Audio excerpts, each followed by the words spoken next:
2 Chronicles chapter 1. Solomon, son of David, established himself firmly over his kingdom, for the Lord his God was with him, and made him exceedingly great. Then Solomon spoke to all Israel, to the commanders of thousands and commanders of hundreds, to the judges and to all the leaders in Israel, the heads of families.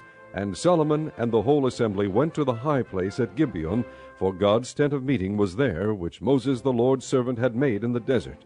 Now David had brought up the ark of God from Kiriath-Jearim to the place he had prepared for it, because he had pitched a tent for it in Jerusalem. But the bronze altar that Bezalel, son of Uri, the son of Hur, had made was in Gibeon, in front of the tabernacle of the Lord. So Solomon and the assembly inquired of him there. Solomon went up to the bronze altar before the Lord in the tent of meeting, and offered 1,000 burnt offerings on it.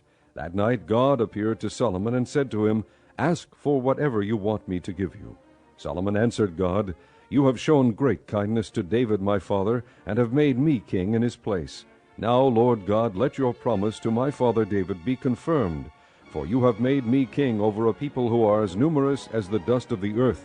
Give me wisdom and knowledge, that I may lead this people, for who is able to govern this great people of yours?" God said to Solomon, "Since this is your heart's desire, and you have not asked for wealth, riches, or honor, nor for the death of your enemies, and since you have not asked for a long life, but for wisdom and knowledge to govern my people, over whom I have made you king, therefore wisdom and knowledge will be given you.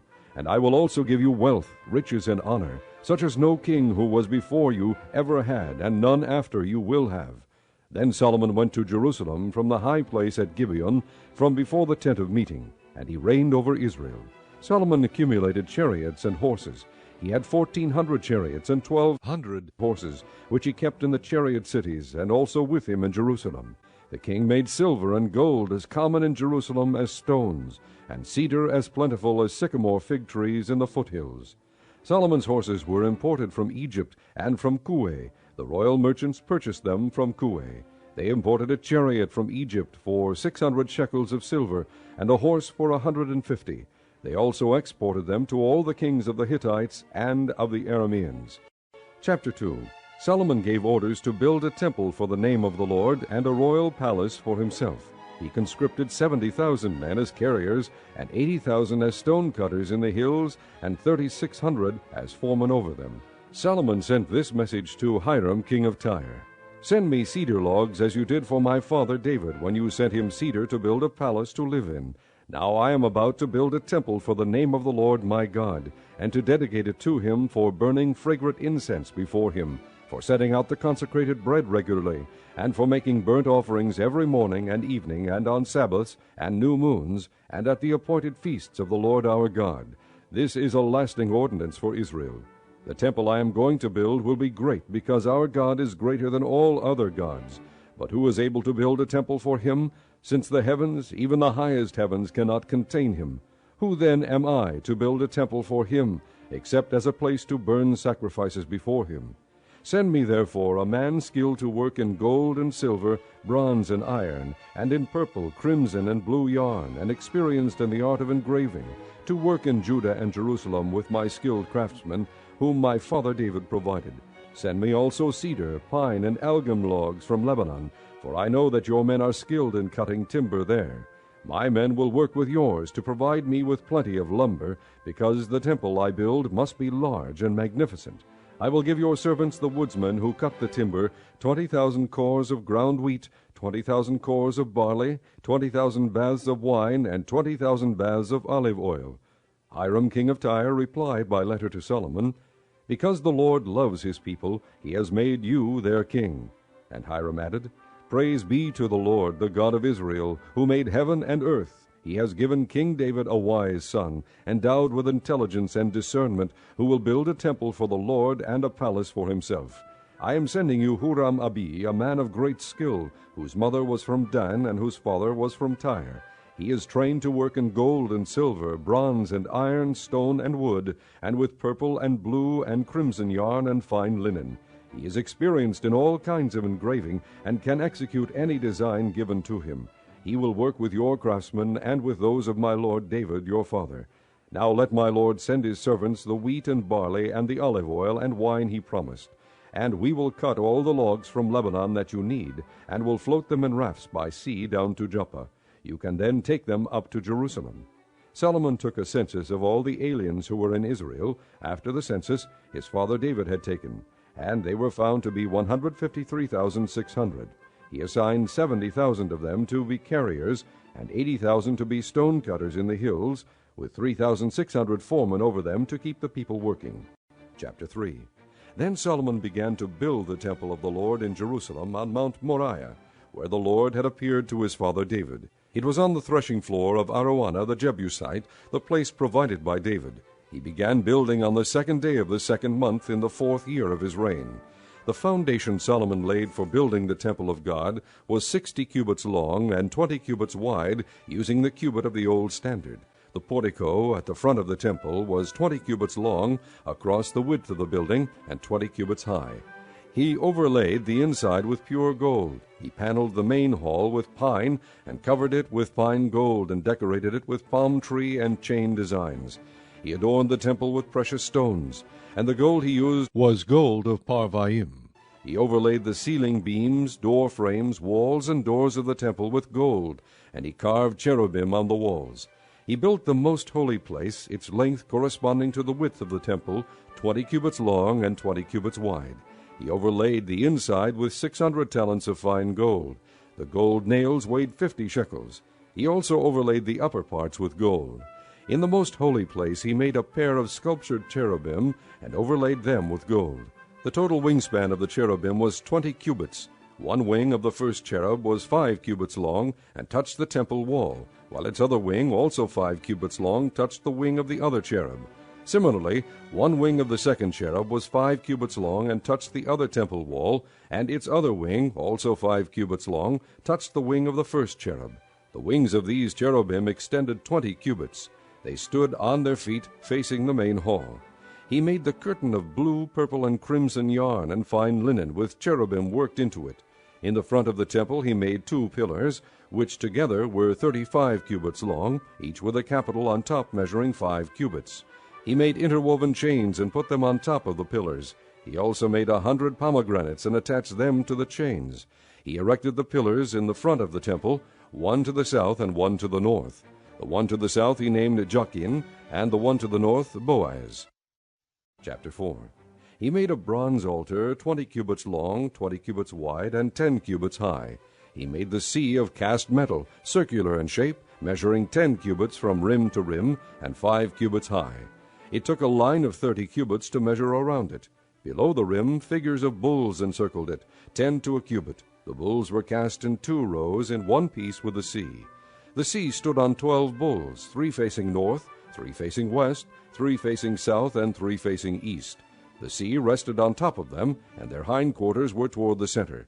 It was a handbreadth in thickness, and its rim was like the rim of a cup, like a lily blossom. It held 3,000 baths.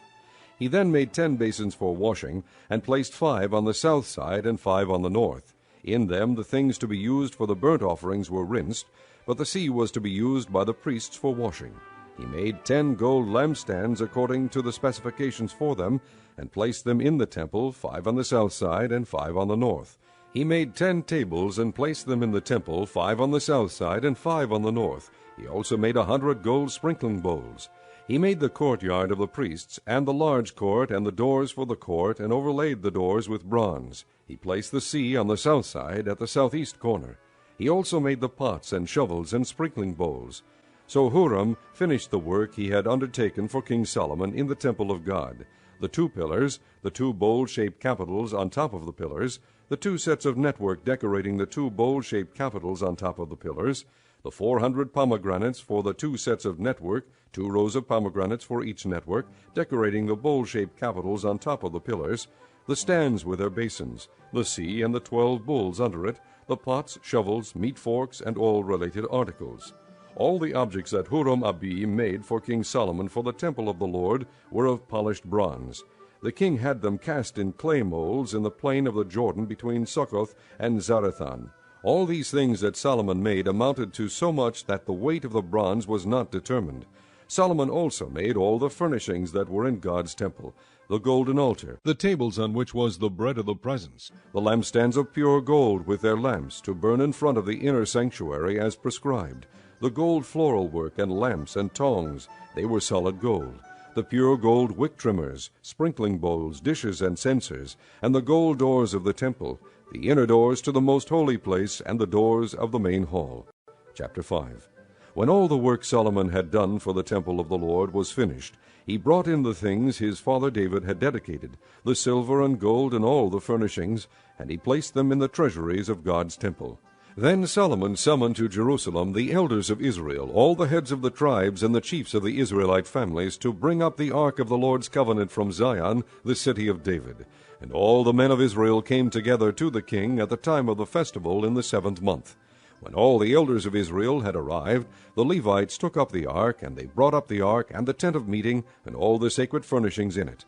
The priests, who were Levites, carried them up, and King Solomon and the entire assembly of Israel that had gathered about him were before the ark, sacrificing so many sheep and cattle that they could not be recorded or counted. The priests then brought the ark of the Lord's covenant to its place in the inner sanctuary of the temple, the most holy place, and put it beneath the wings of the cherubim. The cherubim spread their wings over the place of the ark, and covered the ark and its carrying poles. These poles were so long that their ends, extending from the ark, could be seen from in front of the inner sanctuary, but not from outside the holy place, and they are still there today. There was nothing in the ark except the 2 tablets that Moses had placed in it at Horeb, where the Lord made a covenant with the Israelites after they came out of Egypt. The priests then withdrew from the holy place. All the priests who were there had consecrated themselves regardless of their divisions. All the Levites who were musicians, Asaph, Heman, Jeduthun, and their sons and relatives, stood on the east side of the altar, dressed in fine linen and playing cymbals, harps, and lyres.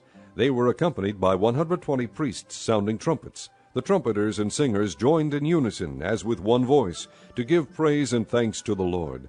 Accompanied by trumpets, cymbals, and other instruments, they raised their voices in praise to the Lord, and sang, "He is good, his love endures forever." Then the temple of the Lord was filled with a cloud, and the priests could not perform their service because of the cloud, for the glory of the Lord filled the temple of God. Chapter 6. Then Solomon said, "The Lord has said that he would dwell in a dark cloud. I have built a magnificent temple for you, a place for you to dwell forever." While the whole assembly of Israel was standing there, the king turned around and blessed them. Then he said, "Praise be to the Lord, the God of Israel, who with his hands has fulfilled what he promised with his mouth to my father David.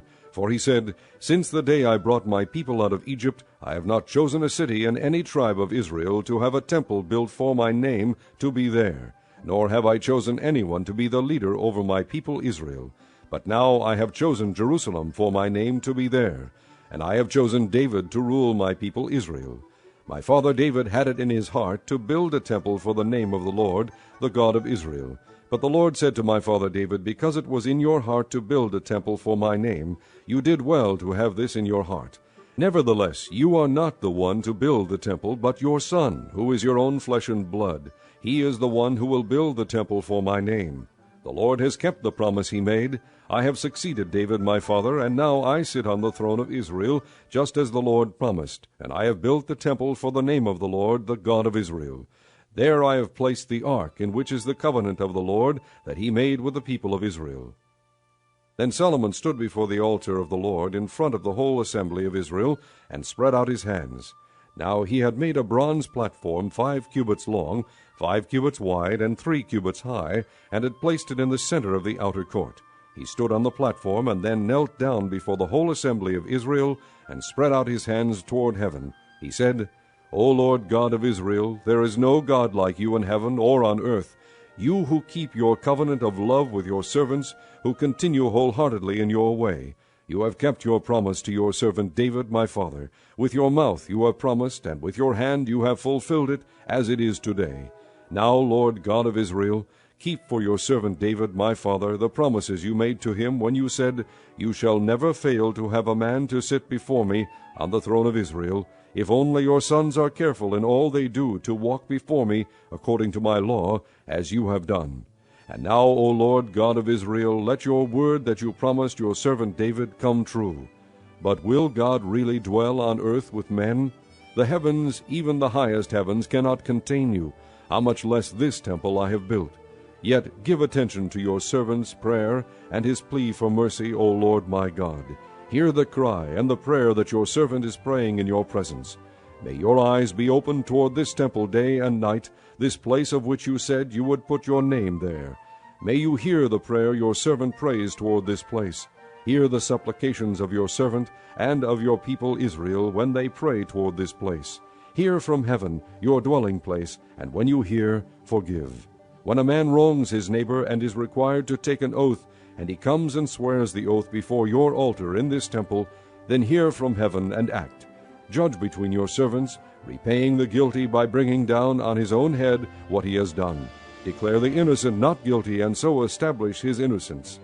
When your people Israel have been defeated by an enemy because they have sinned against you, and when they turn back and confess your name, praying and making supplication before you in this temple, then hear from heaven, and forgive the sin of your people Israel, and bring them back to the land you gave to them and their fathers. When the heavens are shut up, and there is no rain because your people have sinned against you, and when they pray toward this place and confess your name, and turn from their sin because you have afflicted them, then hear from heaven, and forgive the sin of your servants, your people Israel. Teach them the right way to live, and send rain on the land you gave your people for an inheritance. When famine or plague comes to the land, or blight or mildew, locusts or grasshoppers, or when enemies besiege them in any of their cities, whatever disaster or disease may come, and when a prayer or plea is made by any of your people Israel, each one aware of his afflictions and pains, and spreading out his hands toward this temple, then hear from heaven, your dwelling place. Forgive and deal with each man according to all he does, since you know his heart, for you alone know the hearts of men, so that they will fear you and walk in your ways all the time they live in the land you gave our fathers. As for the foreigner who does not belong to your people Israel, but has come from a distant land because of your great name and your mighty hand and your outstretched arm, when he comes and prays toward this temple, then hear from heaven, your dwelling place, and do whatever the foreigner asks of you, so that all the peoples of the earth may know your name and fear you, as do your own people Israel, and may know that this house I have built bears your name. When your people go to war against their enemies, wherever you send them, and when they pray to you toward this city you have chosen and the temple I have built for your name, then hear from heaven their prayer and their plea, and uphold their cause.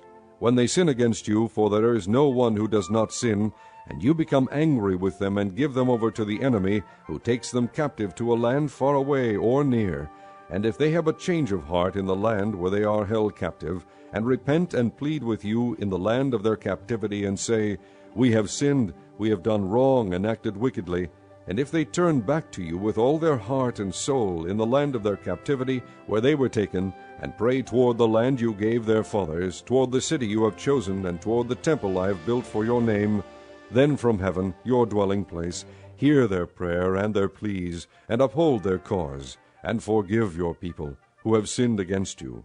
Now, my God, may your eyes be open and your ears attentive to the prayers offered in this place. Now arise, O Lord God, and come to your resting place, you and the ark of your might. May your priests, O Lord God, be clothed with salvation. May your saints rejoice in your goodness. O Lord God, do not reject your anointed one. Remember the great love promised to David your servant. Chapter 7. When Solomon finished praying, fire came down from heaven and consumed the burnt offering and the sacrifices, and the glory of the Lord filled the temple. The priests could not enter the temple of the Lord, because the glory of the Lord filled it.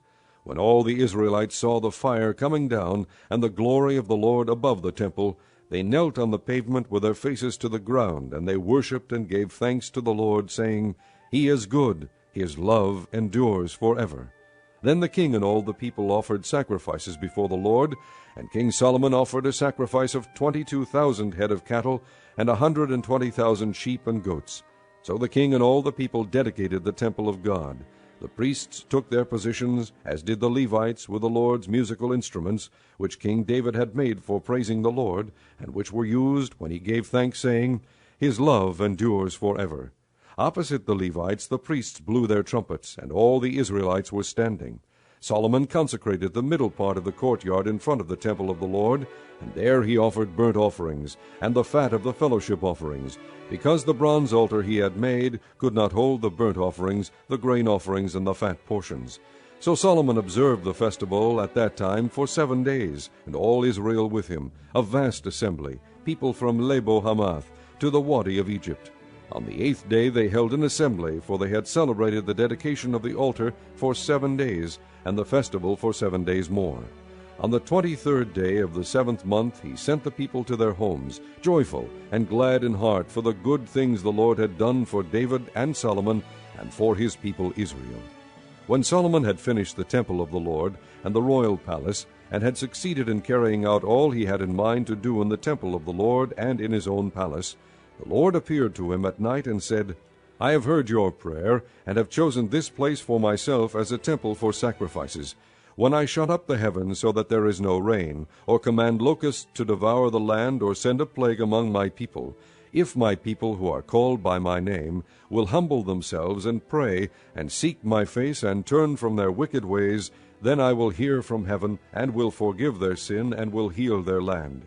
Now my eyes will be open, and my ears attentive to the prayers offered in this place. I have chosen and consecrated this temple so that my name may be there forever.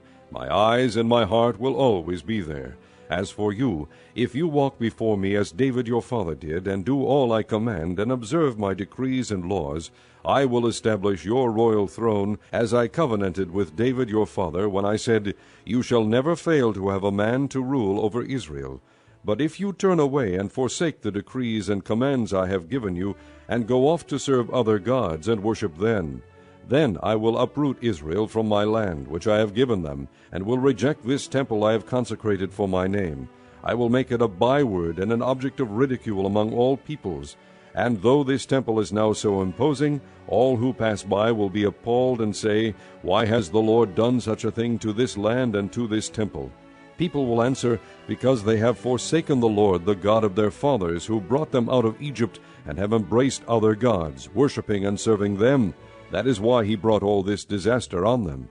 Chapter 8. At the end of 20 years, during which Solomon built the temple of the Lord and his own palace, Solomon rebuilt the villages that Hiram had given him, and settled Israelites in them. Solomon then went to Hamath-zobah and captured it. He also built up Tadmor in the desert, and all the store cities he had built in Hamath. He rebuilt Upper Beth-horon and Lower Beth-horon as fortified cities, with walls and with gates and bars, as well as Baalath and all his store cities, and all the cities for his chariots and for his horses, whatever he desired to build in Jerusalem, in Lebanon, and throughout all the territory he ruled. All the people left from the Hittites, Amorites, Perizzites, Hivites, and Jebusites, these people were not Israelites, that is, their descendants remaining in the land, whom the Israelites had not destroyed, these Solomon conscripted for his slave labor force, as it is to this day.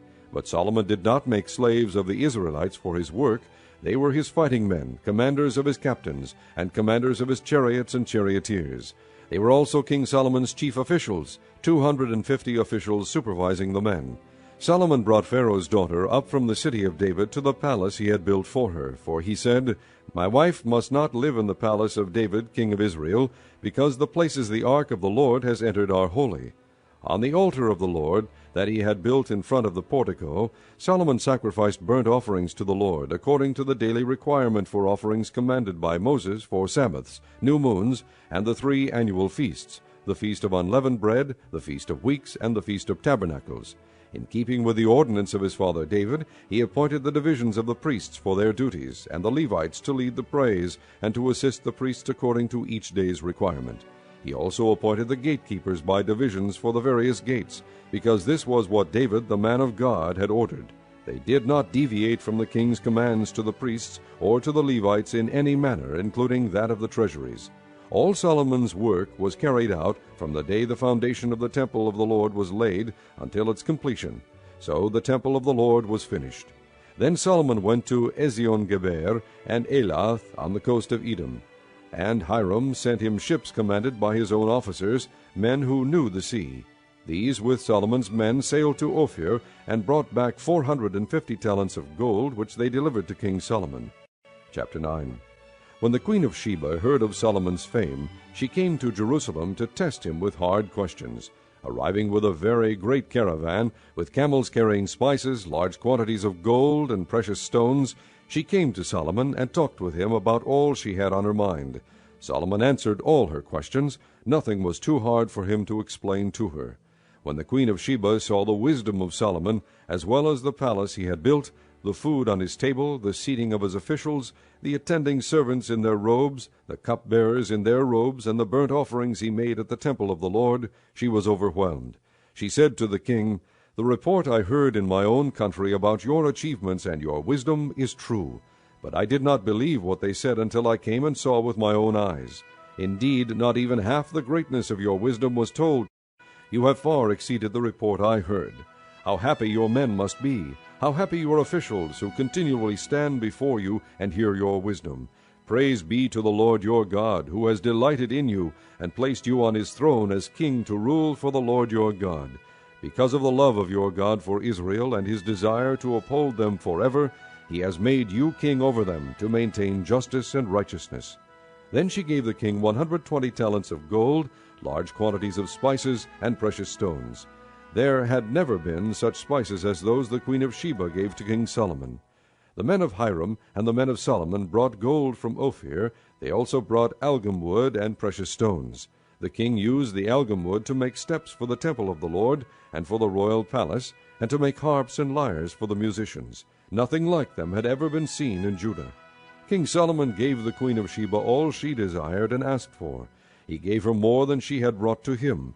Then she left and returned with her retinue to her own country. The weight of the gold that Solomon received yearly was 666 talents, not including the revenues brought in by merchants and traders. Also all the kings of Arabia and the governors of the land brought gold and silver to Solomon. King Solomon made 200 large shields of hammered gold. 600 bekas of hammered gold went into each shield. He also made 300 small shields of hammered gold, with 300 bekas of gold in each shield. The king put them in the palace of the forest of Lebanon. Then the king made a great throne inlaid with ivory and overlaid with pure gold. The throne had 6 steps, and a footstool of gold was attached to it. On both sides of the seat were armrests, with a lion standing beside each of them. 12 lions stood on the 6 steps, one at either end of each step. Nothing like it had ever been made for any other kingdom. All King Solomon's goblets were gold, and all the household articles in the palace of the forest of Lebanon were pure gold. Nothing was made of silver, because silver was considered of little value in Solomon's day. The king had a fleet of trading ships manned by Hiram's men. Once every 3 years it returned, carrying gold, silver, and ivory, and apes and baboons. King Solomon was greater in riches and wisdom than all the other kings of the earth. All the kings of the earth sought audience with Solomon to hear the wisdom God had put in his heart. Year after year everyone who came brought a gift, articles of silver and gold and robes, weapons and spices, and horses and mules. Solomon had 4,000 stalls for horses and chariots, and 12,000 horses, which he kept in the chariot cities, and also with him in Jerusalem. He ruled over all the kings from the river to the land of the Philistines, as far as the border of Egypt. The king made silver as common in Jerusalem as stones, and cedar as plentiful as sycamore fig trees in the foothills. Solomon's horses were imported from Egypt and from all other countries. As for the other events of Solomon's reign, from beginning to end, are they not written in the records of Nathan the prophet, in the prophecy of Ahijah the Shilonite, and in the visions of Iddo the seer concerning Jeroboam son of Nebat? Solomon reigned in Jerusalem over all Israel 40 years. Then he rested with his fathers, and was buried in the city of David his father. And Rehoboam his son succeeded him as king. Chapter 10. Rehoboam went to Shechem, for all the Israelites had gone there to make him king. When Jeroboam son of Nebat heard this, he was in Egypt, where he had fled from King Solomon. He returned from Egypt. So they sent for Jeroboam, and he and all Israel went to Rehoboam, and said to him, "Your father put a heavy yoke on us, but now lighten the harsh labor and the heavy yoke he put on us, and we will serve you." Rehoboam answered, "Come back to me in 3 days." So the people went away. Then King Rehoboam consulted the elders who had served his father Solomon during his lifetime. "How would you advise me to answer these people?" he asked. They replied, "If you will be kind to these people, and please them, and give them a favorable answer, they will always be your servants." But Rehoboam rejected the advice the elders gave him, and consulted the young men who had grown up with him and were serving him. He asked them, "What is your advice? How should we answer these people who say to me, 'Lighten the yoke your father put on us'?" The young men who had grown up with him replied, "Tell the people who have said to you, 'Your father put a heavy yoke on us, but make our yoke lighter,' tell them, 'My little finger is thicker than my father's waist. My father laid on you a heavy yoke, I will make it even heavier. My father scourged you with whips, I will scourge you with scorpions." 3 days later Jeroboam and all the people returned to Rehoboam, as the king had said, "Come back to me in 3 days." The king answered them harshly. Rejecting the advice of the elders, he followed the advice of the young men, and said, "My father made your yoke heavy, I will make it even heavier. My father scourged you with whips, I will scourge you with scorpions." So the king did not listen to the people, for this turn of events was from God, to fulfill the word the Lord had spoken to Jeroboam son of Nebat through Ahijah the Shilonite. When all Israel saw that the king refused to listen to them, they answered him, "What share do we have in David? What part in Jesse's son? To your tents, O Israel! Look after your own house, O David." So all the Israelites went home. But as for the Israelites who were living in the towns of Judah, Rehoboam still ruled over them. King Rehoboam sent out Adoniram, who was in charge of forced labor, but the Israelites stoned him to death. King Rehoboam, however, managed to get into his chariot and escape to Jerusalem. So Israel has been in rebellion against the house of David to this day. Chapter 11. When Rehoboam arrived in Jerusalem, he mustered the house of Judah and Benjamin, 180,000 fighting men, to make war against Israel and to regain the kingdom for Rehoboam. But this word of the Lord came to Shemaiah, the man of God. "Say to Rehoboam son of Solomon, king of Judah, and to all the Israelites in Judah and Benjamin, this is what the Lord says. Do not go up to fight against your brothers. Go home, every one of you, for this is my doing." So they obeyed the words of the Lord and turned back from marching against Jeroboam. Rehoboam lived in Jerusalem and built up towns for defense in Judah: Bethlehem, Etam, Tekoa, Bethzur, Soko, Adulam, Gath, Maresha, Ziph, Adoraim, Lachish, Azekah, Zorah, Aijalon, and Hebron. These were fortified cities in Judah and Benjamin. He strengthened their defenses and put commanders in them, with supplies of food, olive oil, and wine. He put shields and spears in all the cities, and made them very strong, so Judah and Benjamin were his. The priests and Levites from all their districts throughout Israel sided with him. The Levites even abandoned their pasture lands and property, and came to Judah and Jerusalem, because Jeroboam and his sons had rejected them as priests of the Lord. And he appointed his own priests for the high places and for the goat and calf idols he had made. Those from every tribe of Israel who set their hearts on seeking the Lord, the God of Israel, followed the Levites to Jerusalem to offer sacrifices to the Lord, the God of their fathers. They strengthened the kingdom of Judah and supported Rehoboam son of Solomon 3 years, walking in the ways of David and Solomon during this time. Rehoboam married Mahalath, who was the daughter of David's son Jeremoth, and of Abihail, the daughter of Jesse's son Eliab. She bore him sons, Jeush, Shemariah, and Zeham. Then he married Maacah, daughter of Absalom, who bore him Abijah, Attai, Ziza, and Shelomith. Rehoboam loved Maacah, daughter of Absalom, more than any of his other wives and concubines. In all he had 18 wives and 60 concubines, 28 sons and 60 daughters. Rehoboam appointed Abijah, son of Maacah, to be the chief prince among his brothers, in order to make him king. He acted wisely, dispersing some of his sons throughout the districts of Judah and Benjamin, and to all the fortified cities. He gave them abundant provisions, and took many wives for them. Chapter 12. After Rehoboam's position as king was established, and he had become strong, he and all Israel with him abandoned the law of the Lord. Because they had been unfaithful to the Lord, Shishak, king of Egypt, attacked Jerusalem in the 5th year of King Rehoboam. With 1,200 chariots and 60,000 horsemen, and the innumerable troops of Libyans, Sukkites, and Cushites that came with him from Egypt, he captured the fortified cities of Judah and came as far as Jerusalem. Then the prophet Shemaiah came to Rehoboam and to the leaders of Judah, who had assembled in Jerusalem for fear of Shishak, and he said to them, "This is what the Lord says, You have abandoned me, therefore I now abandon you to Shishak." The leaders of Israel and the king humbled themselves and said, The Lord is just. When the Lord saw that they humbled themselves, this word of the Lord came to Shemaiah. Since they have humbled themselves, I will not destroy them, but will soon give them deliverance. My wrath will not be poured out on Jerusalem through Shishak. They will, however, become subject to him, so that they may learn the difference between serving me and serving the kings of other lands. When Shishak king of Egypt attacked Jerusalem, he carried off the treasures of the temple of the Lord and the treasures of the royal palace.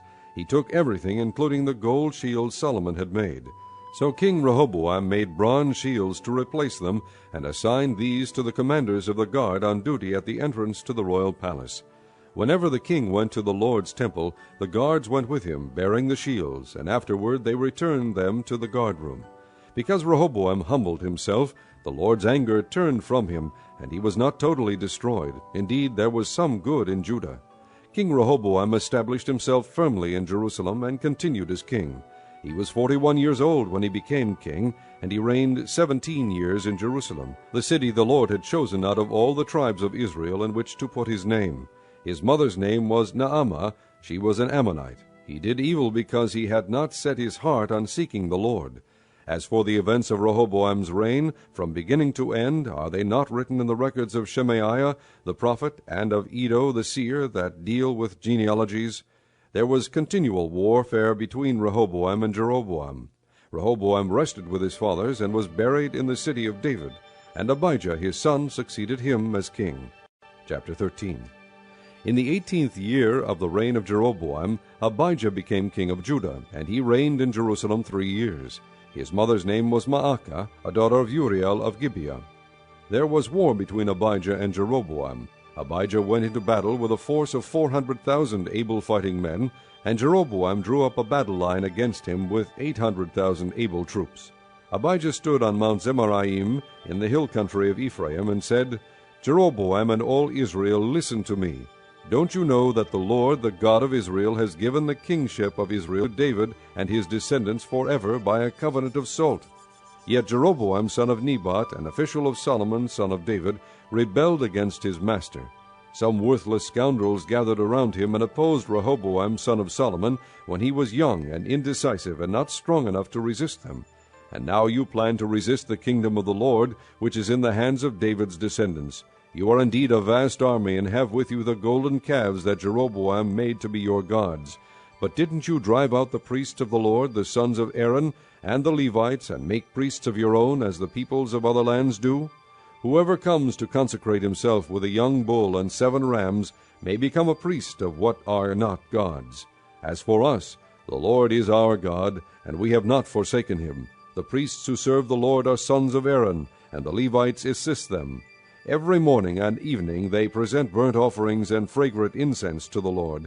They set out the bread on the ceremonially clean table, and light the lamps on the gold lampstand every evening. We are observing the requirements of the Lord our God. But you have forsaken him. God is with us. He is our leader. His priests with their trumpets will sound the battle cry against you. Men of Israel, do not fight against the Lord, the God of your fathers, for you will not succeed. Now Jeroboam had sent troops around to the rear, so that while he was in front of Judah, the ambush was behind them. Judah turned and saw that they were being attacked at both front and rear. Then they cried out to the Lord. The priests blew their trumpets, and the men of Judah raised the battle cry. At the sound of their battle cry, God routed Jeroboam and all Israel before Abijah and Judah. The Israelites fled before Judah, and God delivered them into their hands. Abijah and his men inflicted heavy losses on them, so that there were 500,000 casualties among Israel's able men. The men of Israel were subdued on that occasion, and the men of Judah were victorious because they relied on the Lord, the God of their fathers. Abijah pursued Jeroboam and took from him the towns of Bethel, Jeshanah, and Ephron, with their surrounding villages. Jeroboam did not regain power during the time of Abijah, and the Lord struck him down, and he died. But Abijah grew in strength. He married 14 wives and had 22 sons and 16 daughters. The other events of Abijah's reign, what he did and what he said, are written in the annotations of the prophet Iddo. Chapter 14. And Abijah rested with his fathers and was buried in the city of David. Asa his son succeeded him as king, and in his days the country was at peace for 10 years. Asa did what was good and right in the eyes of the Lord his God. He removed the foreign altars and the high places, smashed the sacred stones, and cut down the Asherah poles. He commanded Judah to seek the Lord, the God of their fathers, and to obey his laws and commands. He removed the high places and incense altars in every town in Judah, and the kingdom was at peace under him. He built up the fortified cities of Judah, since the land was at peace. No one was at war with him during those years, for the Lord gave him rest. "Let us build up these towns," he said to Judah, "and put walls around them with towers, gates, and bars. The land is still ours, because we have sought the Lord our God. We sought him, and he has given us rest on every side." So they built and prospered. Asa had an army of 300,000 men from Judah, equipped with large shields and with spears, and 280,000 from Benjamin, armed with small shields and with bows. All these were brave fighting men. Zerah the Cushite marched out against them with a vast army, and 300 chariots, and came as far as Mareshah. Asa went out to meet him, and they took up battle positions in the valley of Zephathah, near Mareshah. Then Asa called to the Lord his God, and said, "Lord, there is no one like you to help the powerless against the mighty. Help us, O Lord our God, for we rely on you, and in your name we have come against this vast army. O Lord, you are our God. Do not let man prevail against you." The Lord struck down the Cushites before Asa and Judah. The Cushites fled, and Asa and his army pursued them as far as Gerar. Such a great number of Cushites fell that they could not recover. They were crushed before the Lord and his forces. The men of Judah carried off a large amount of plunder. They destroyed all the villages around Gerar, for the terror of the Lord had fallen upon them. They plundered all these villages, since there was much booty there. They also attacked the camps of the herdsmen, and carried off droves of sheep and goats and camels. Then they returned to Jerusalem. Chapter 15. The Spirit of God came upon Azariah son of Oded. He went out to meet Asa, and said to him, "Listen to me, Asa and all Judah and Benjamin. The Lord is with you when you are with him. If you seek him, he will be found by you. But if you forsake him, he will forsake you. For a long time Israel was without the true God, without a priest to teach, and without the law. But in their distress they turned to the Lord, the God of Israel, and sought him, and he was found by them. In those days it was not safe to travel about, for all the inhabitants of the lands were in great turmoil. One nation was being crushed by another, and one city by another, because God was troubling them with every kind of distress. But as for you, be strong and do not give up, for your work will be rewarded." When Asa heard these words and the prophecy of Azariah son of Oded the prophet, he took courage. He removed the detestable idols from the whole land of Judah and Benjamin, and from the towns he had captured in the hills of Ephraim. He repaired the altar of the Lord that was in front of the portico of the Lord's temple. Then he assembled all Judah and Benjamin, and the people from Ephraim, Manasseh, and Simeon, who had settled among them, for large numbers had come over to him from Israel when they saw that the Lord his God was with him. They assembled at Jerusalem in the 3rd month of the 15th year of Asa's reign. At that time they sacrificed to the Lord 700 head of cattle, and 7,000 sheep and goats from the plunder they had brought back. They entered into a covenant to seek the Lord, the God of their fathers, with all their heart and soul. All who would not seek the Lord, the God of Israel, were to be put to death, whether small or great, man or woman.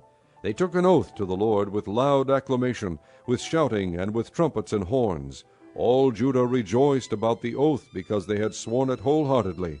They sought God eagerly, and he was found by them. So the Lord gave them rest on every side. King Asa also deposed his grandmother Maacah from her position as queen mother, because she had made a repulsive Asherah pole. Asa cut the pole down, broke it up, and burned it in the Kidron valley. Although he did not remove the high places from Israel, Asa's heart was fully committed to the Lord all his life.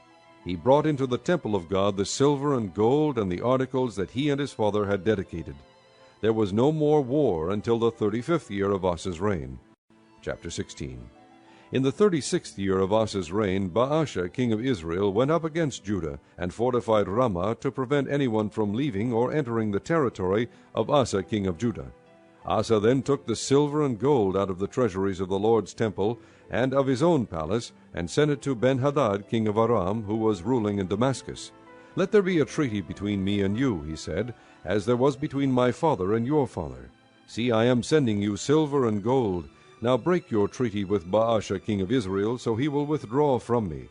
Ben-Hadad agreed with King Asa, and sent the commanders of his forces against the towns of Israel. They conquered Ijon, Dan, Abel-Maim, and all the store cities of Naphtali. When Baasha heard this, he stopped building Ramah and abandoned his work. Then King Asa brought all the men of Judah, and they carried away from Ramah the stones and timber Baasha had been using. With them he built up Geba and Mizpah. At that time Hanani the seer came to Asa king of Judah, and said to him, "Because you relied on the king of Aram, and not on the Lord your God, the army of the king of Aram has escaped from your hand. Were not the Cushites and Libyans a mighty army with great numbers of chariots and horsemen? Yet when you relied on the Lord, he delivered them into your hand. For the eyes of the Lord range throughout the earth to strengthen those whose hearts are fully committed to him. You have done a foolish thing, and from now on you will be at war." Asa was angry with the seer because of this. He was so enraged that he put him in prison. At the same time Asa brutally oppressed some of the people.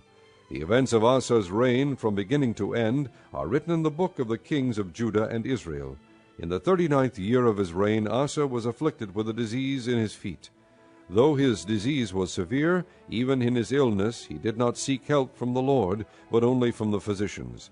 Then in the 41st year of his reign Asa died and rested with his fathers. They buried him in the tomb that he had cut out for himself in the city of David. They laid him on a bier covered with spices and various blended perfumes, and they made a huge fire in his honor. Chapter 17. Jehoshaphat his son succeeded him as king, and strengthened himself against Israel. He stationed troops in all the fortified cities of Judah, and put garrisons in Judah and in the towns of Ephraim that his father Asa had captured. The Lord was with Jehoshaphat, because in his early years he walked in the ways his father David had followed. He did not consult the Baals, but sought the God of his father, and followed his commands rather than the practices of Israel. The Lord established the kingdom under his control, and all Judah brought gifts to Jehoshaphat, so that he had great wealth and honor. His heart was devoted to the ways of the Lord. Furthermore, he removed high places and the Asherah poles from Judah. In the 3rd year of his reign he sent his officials, Ben-Hail, Obadiah, Zechariah, Nethanel, and Micaiah, to teach in the towns of Judah. With them were certain Levites, Shemaiah, Nethaniah, Zebadiah, Asahel, Shemiramoth, Jehonathan, Adonijah, Tobijah, and Tob-Adonijah, and the priests Elishama and Jehoram. They taught throughout Judah, taking with them the book of the law of the Lord. They went around to all the towns of Judah and taught the people. The fear of the Lord fell on all the kingdoms of the land surrounding Judah, so that they did not make war with Jehoshaphat. Some Philistines brought Jehoshaphat gifts and silver as tribute, and the Arabs brought him flocks, 7,700 rams and 7,700 goats. Jehoshaphat became more and more powerful. He built forts and store cities in Judah, and had large supplies in the towns of Judah. He also kept experienced fighting men in Jerusalem. Their enrollment by families was as follows. From Judah, commanders of units of 1,000, Adnah the commander with 300,000 fighting men. Next Jehohanan the commander with 280,000. Next Amasiah son of Zichri, who volunteered himself for the service of the Lord, with 200,000. From Benjamin, Eliada, a valiant soldier, with 200,000 men armed with bows and shields. Next, Jehozabad, with 180,000 men armed for battle. These were the men who served the king, besides those he stationed in the fortified cities throughout Judah. Chapter 18. Now Jehoshaphat had great wealth and honor, and he allied himself with Ahab by marriage. Some years later he went down to visit Ahab in Samaria.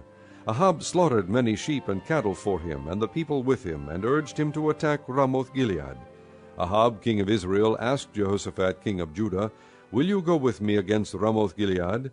Jehoshaphat replied, "I am as you are, and my people as your people. We will join you in the war." But Jehoshaphat also said to the king of Israel, "First seek the counsel of the Lord." So the king of Israel brought together the prophets, 400 men, and asked them, "Shall we go to war against Ramoth-Gilead, or shall I refrain?" "Go," they answered, "for God will give it into the king's hand." But Jehoshaphat asked, "Is there not a prophet of the Lord here whom we can inquire of?" The king of Israel answered Jehoshaphat, There is still one man through whom we can inquire of the Lord, but I hate him because he never prophesies anything good about me, but always bad. He is Micaiah, son of Imlah. The king should not say that, Jehoshaphat replied. So the king of Israel called one of his officials and said, Bring Micaiah, son of Imlah, at once. Dressed in their royal robes, the king of Israel and Jehoshaphat, king of Judah, were sitting on their thrones at the threshing floor by the entrance to the gate of Samaria, with all the prophets prophesying before them. Now Zedekiah, son of Kenaanah, had made iron horns, and he declared, This is what the Lord says, With these you will gore the Arameans until they are destroyed. All the other prophets were prophesying the same thing. Attack Ramoth-Gilead and be victorious, they said, for the Lord will give it into the king's hand. The messenger who had gone to summon Micaiah said to him, Look, as one man the other prophets are predicting success for the king. Let your word agree with theirs, and speak favorably. But Micaiah said, As surely as the Lord lives, I can tell him only what my God says. When he arrived, the king asked him, Micaiah, shall we go to war against Ramoth-Gilead, or shall I refrain? Attack and be victorious, he answered, for they will be given into your hand. The king said to him, How many times must I make you swear to tell me nothing but the truth in the name of the Lord? Then Micaiah answered, I saw all Israel scattered on the hills like sheep without a shepherd, and the Lord said, These people have no master. Let each one go home in peace. The king of Israel said to Jehoshaphat, Didn't I tell you that he never prophesies anything good about me, but only bad? Micaiah continued, Therefore hear the word of the Lord. I saw the Lord sitting on his throne, with all the host of heaven standing on his right and on his left. And the Lord said, Who will entice Ahab, king of Israel, into attacking Ramoth-Gilead and going to his death there? One suggested this, and another that. Finally a spirit came forward, stood before the Lord, and said, I will entice him. By what means? The Lord asked. I will go and be a lying spirit in the mouths of all his prophets, he said. You will succeed in enticing him, said the Lord. Go and do it. So now the Lord has put a lying spirit in the mouths of these prophets of yours. The Lord has decreed disaster for you. Then Zedekiah, son of Kenaanah, went up and slapped Micaiah in the face. Which way did the Spirit from the Lord go when he went from me to speak to you? He asked. Micaiah replied, You will find out on the day you go to hide in an inner room. The king of Israel then ordered, Take Micaiah and send him back to Ammon, the ruler of the city, and to Joash the king's son, and say, This is what the king says. Put this fellow in prison, and give him nothing but bread and water until I return safely. Micaiah declared, If you ever return safely, the Lord has not spoken through me. Then he added, Mark my words, all you people. So the king of Israel and Jehoshaphat, king of Judah, went up to Ramoth-Gilead.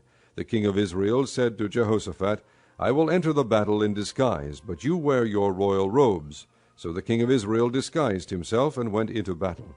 Now the king of Aram had ordered his chariot commanders, Do not fight with anyone, small or great, except the king of Israel.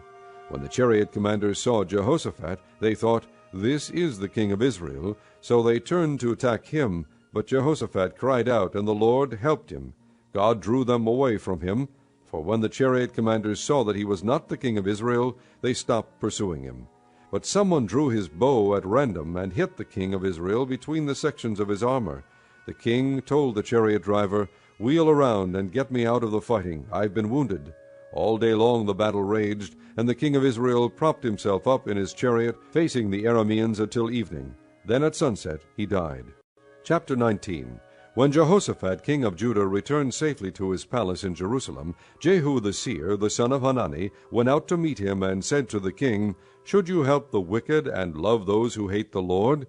Because of this the wrath of the Lord is upon you. There is, however, some good in you, for you have rid the land of the Asherah poles, and have set your heart on seeking God. Jehoshaphat lived in Jerusalem, and he went out again among the people from Beersheba to the hill country of Ephraim, and turned them back to the Lord, the God of their fathers. He appointed judges in the land, in each of the fortified cities of Judah. He told them, Consider carefully what you do, because you are not judging for man, but for the Lord, who is with you whenever you give a verdict.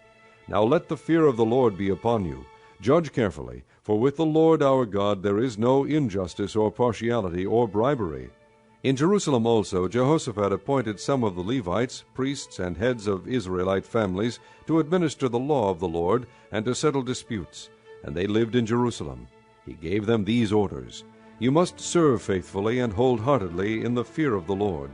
In every case that comes before you from your fellow countrymen who live in the cities, whether bloodshed or other concerns of the law, commands, decrees, or ordinances, you are to warn them not to sin against the Lord, otherwise his wrath will come on you and your brothers. Do this, and you will not sin.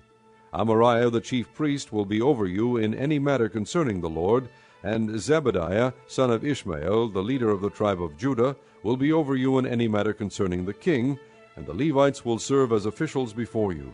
Act with courage, and may the Lord be with those who do well. Chapter 20. After this, the Moabites and Ammonites with some of the Maonites came to make war on Jehoshaphat.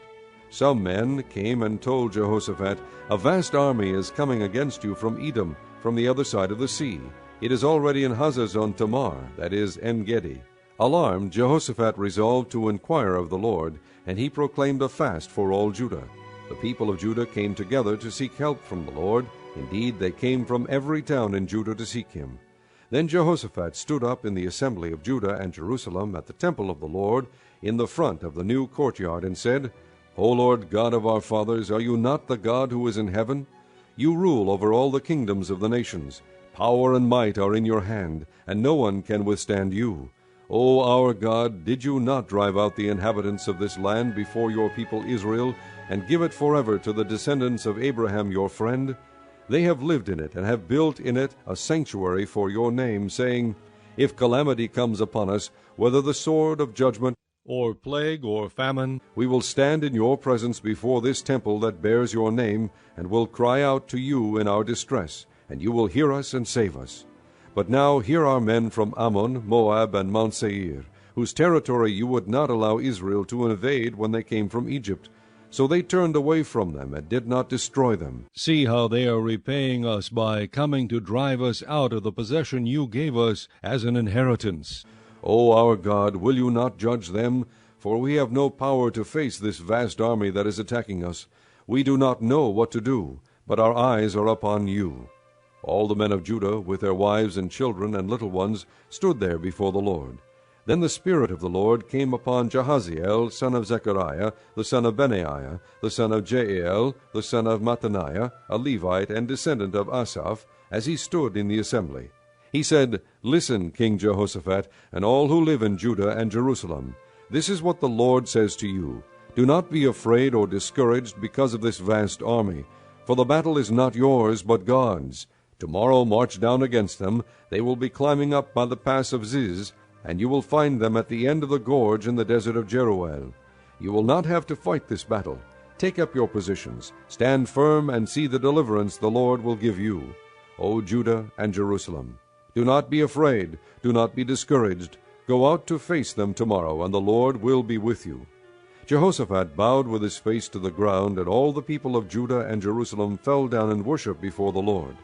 Then some Levites from the Kohathites and Korahites stood up and praised the Lord, the God of Israel, with very loud voice. Early in the morning they left for the desert of Tekoa. As they set out, Jehoshaphat stood and said, Listen to me, Judah and people of Jerusalem. Have faith in the Lord your God, and you will be upheld. Have faith in his prophets, and you will be successful. After consulting the people, Jehoshaphat appointed men to sing to the Lord and to praise him for the splendor of his holiness, as they went out at the head of the army, saying, Give thanks to the Lord, for his love endures forever. As they began to sing and praise, the Lord set ambushes against the men of Ammon and Moab and Mount Seir, who were invading Judah, and they were defeated. The men of Ammon and Moab rose up against the men from Mount Seir to destroy and annihilate them. After they finished slaughtering the men from Seir, they helped to destroy one another. When the men of Judah came to the place that overlooks the desert and looked toward the vast army, they saw only dead bodies lying on the ground. No one had escaped. So Jehoshaphat and his men went to carry off their plunder, and they found among them a great amount of equipment and clothing, and also articles of value, more than they could take away.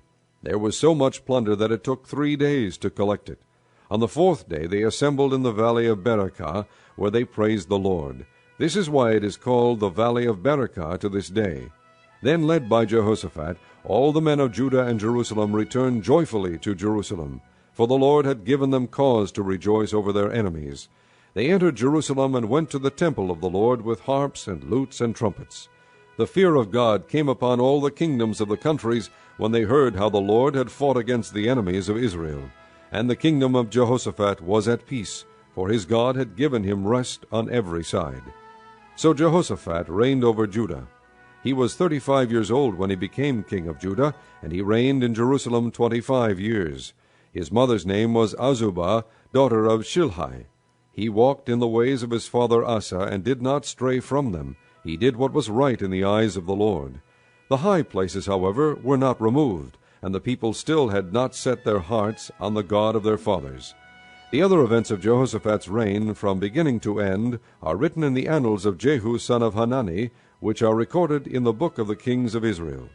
Later, Jehoshaphat king of Judah made an alliance with Ahaziah king of Israel, who was guilty of wickedness. He agreed with him to construct a fleet of trading ships. After these were built at Ezion-Gaber, Eleazar son of Dodavahu of Marashah prophesied against Jehoshaphat, saying, Because you have made an alliance with Ahaziah, the Lord will destroy what you have made. The ships were wrecked, and were not able to set sail to trade. Chapter 21. Then Jehoshaphat rested with his fathers, and was buried with them in the city of David. And Jehoram his son succeeded him as king. Jehoram's brothers, the sons of Jehoshaphat, were Azariah, Jehiel, Zechariah, Azariahu, Michael, and Shephatiah. All these were sons of Jehoshaphat king of Israel.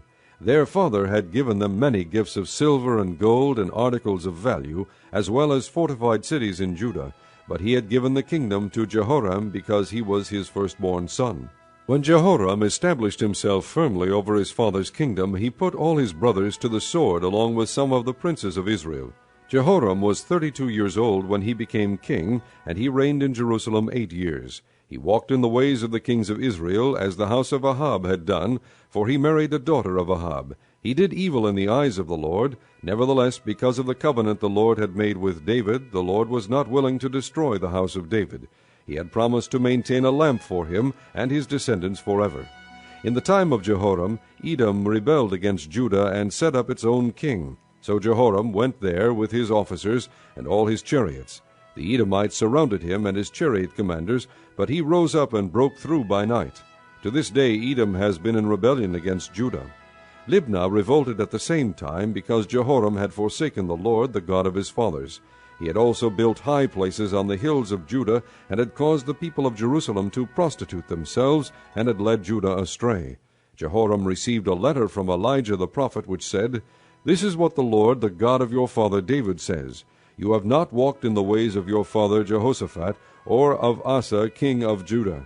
But you have walked in the ways of the kings of Israel, and you have led Judah and the people of Jerusalem to prostitute themselves, just as the house of Ahab did. You have also murdered your own brothers, members of your father's house, men who were better than you. So now the Lord is about to strike your people, your sons, your wives, and everything that is yours, with a heavy blow. You yourself will be very ill with a lingering disease of the bowels, until the disease causes your bowels to come out. The Lord aroused against Jehoram the hostility of the Philistines and of the Arabs who lived near the Cushites. They attacked Judah, invaded it, and carried off all the goods found in the king's palace, together with his sons and wives. Not a son was left to him except Ahaziah the youngest. After all this, the Lord afflicted Jehoram with an incurable disease of the bowels. In the course of time, at the end of the 2nd year, his bowels came out because of the disease, and he died in great pain. His people made no fire in his honor, as they had for his fathers. Jehoram was 32 years old when he became king, and he reigned in Jerusalem 8 years. He passed away, to no one's regret, and was buried in the city of David, but not in the tombs of the kings. Chapter 22. The people of Jerusalem made Ahaziah, Jehoram's youngest son, king in his place, since the raiders who came with the Arabs into the camp had killed all the older sons. So Ahaziah, son of Jehoram, king of Judah, began to reign. Ahaziah was 22 years old when he became king, and he reigned in Jerusalem 1 year. His mother's name was Athaliah, a granddaughter of Omri. He too walked in the ways of the house of Ahab, for his mother encouraged him in doing wrong. He did evil in the eyes of the Lord, as the house of Ahab had done, for after his father's death they became his advisers, to his undoing. He also followed their counsel when he went with Joram son of Ahab, king of Israel, to war against Hazael, king of Aram, at Ramoth-Gilead. The Arameans wounded Joram, so he returned to Jezreel to recover from the wounds they had inflicted on him at Ramoth in his battle with Hazael, king of Aram. Then Ahaziah son of Jehoram, king of Judah, went down to Jezreel to see Joram son of Ahab, because he had been wounded. Through Ahaziah's visit to Joram, God brought about Ahaziah's downfall. When Ahaziah arrived, he went out with Joram to meet Jehu son of Nimshi, whom the Lord had anointed to destroy the house of Ahab. While Jehu was executing judgment on the house of Ahab, he found the princes of Judah and the sons of Ahaziah's relatives, who had been attending Ahaziah, and he killed them. He then went in search of Ahaziah, and his men captured him while he was hiding in Samaria. He was brought to Jehu and put to death. They buried him, for they said, "He was a son of Jehoshaphat, who sought the Lord with all his heart." So there was no one in the house of Ahaziah powerful enough to retain the kingdom. When Athaliah, the mother of Ahaziah, saw that her son was dead, she proceeded to destroy the whole royal family of the house of Judah. But Jehosheba, the daughter of King Jehoram, took Joash son of Ahaziah, and stole him away from among the royal princes who were about to be murdered, and put him and his nurse in a bedroom. Because Jehosheba, the daughter of King Jehoram, and wife of the priest Jehoiada, was Ahaziah's sister, she hid the child from Athaliah, so she could not kill him. He remained hidden with them at the temple of God for 6 years, while Athaliah ruled the land. Chapter 23. In the 7th year Jehoiada showed his strength. He made a covenant with the commanders of units of 100, Azariah son of Jeroham, Ishmael son of Jehohanan, Azariah son of Obed, Maaziah son of Adaiah, and Elishaphat son of Zikri. They went throughout Judah and gathered the Levites and the heads of Israelite families from all the towns. When they came to Jerusalem, the whole assembly made a covenant with the king at the temple of God. Jehoiada said to them, "The king's son shall reign, as the Lord promised concerning the descendants of David. Now this is what you are to do. A third of you priests and Levites who are going on duty on the Sabbath are to keep watch at the doors, a third of you at the royal palace, and a third at the foundation gate, and all the other men are to be in the courtyards of the temple of the Lord. No one is to enter the temple of the Lord except the priests and Levites on duty. They may enter because they are consecrated, but all the other men are to guard what the Lord has assigned to them. The Levites are to station themselves around the king, each man with his weapons in his hand. Anyone who enters the temple must be put to death. Stay close to the king wherever he goes." The Levites and all the men of Judah did just as Jehoiada the priest ordered. Each one took his men, those who were going on duty on the Sabbath and those who were going off duty, for Jehoiada the priest had not released any of the divisions. Then he gave the commanders of units of 100 the spears and the large and small shields that had belonged to King David and that were in the temple of God. He stationed all the men, each with his weapon in his hand, around the king, near the altar and the temple, from the south side to the north side of the temple. Jehoiada and his sons brought out the king's son and put the crown on him. They presented him with a copy of the covenant and proclaimed him king. They anointed him and shouted, "Long live the king!"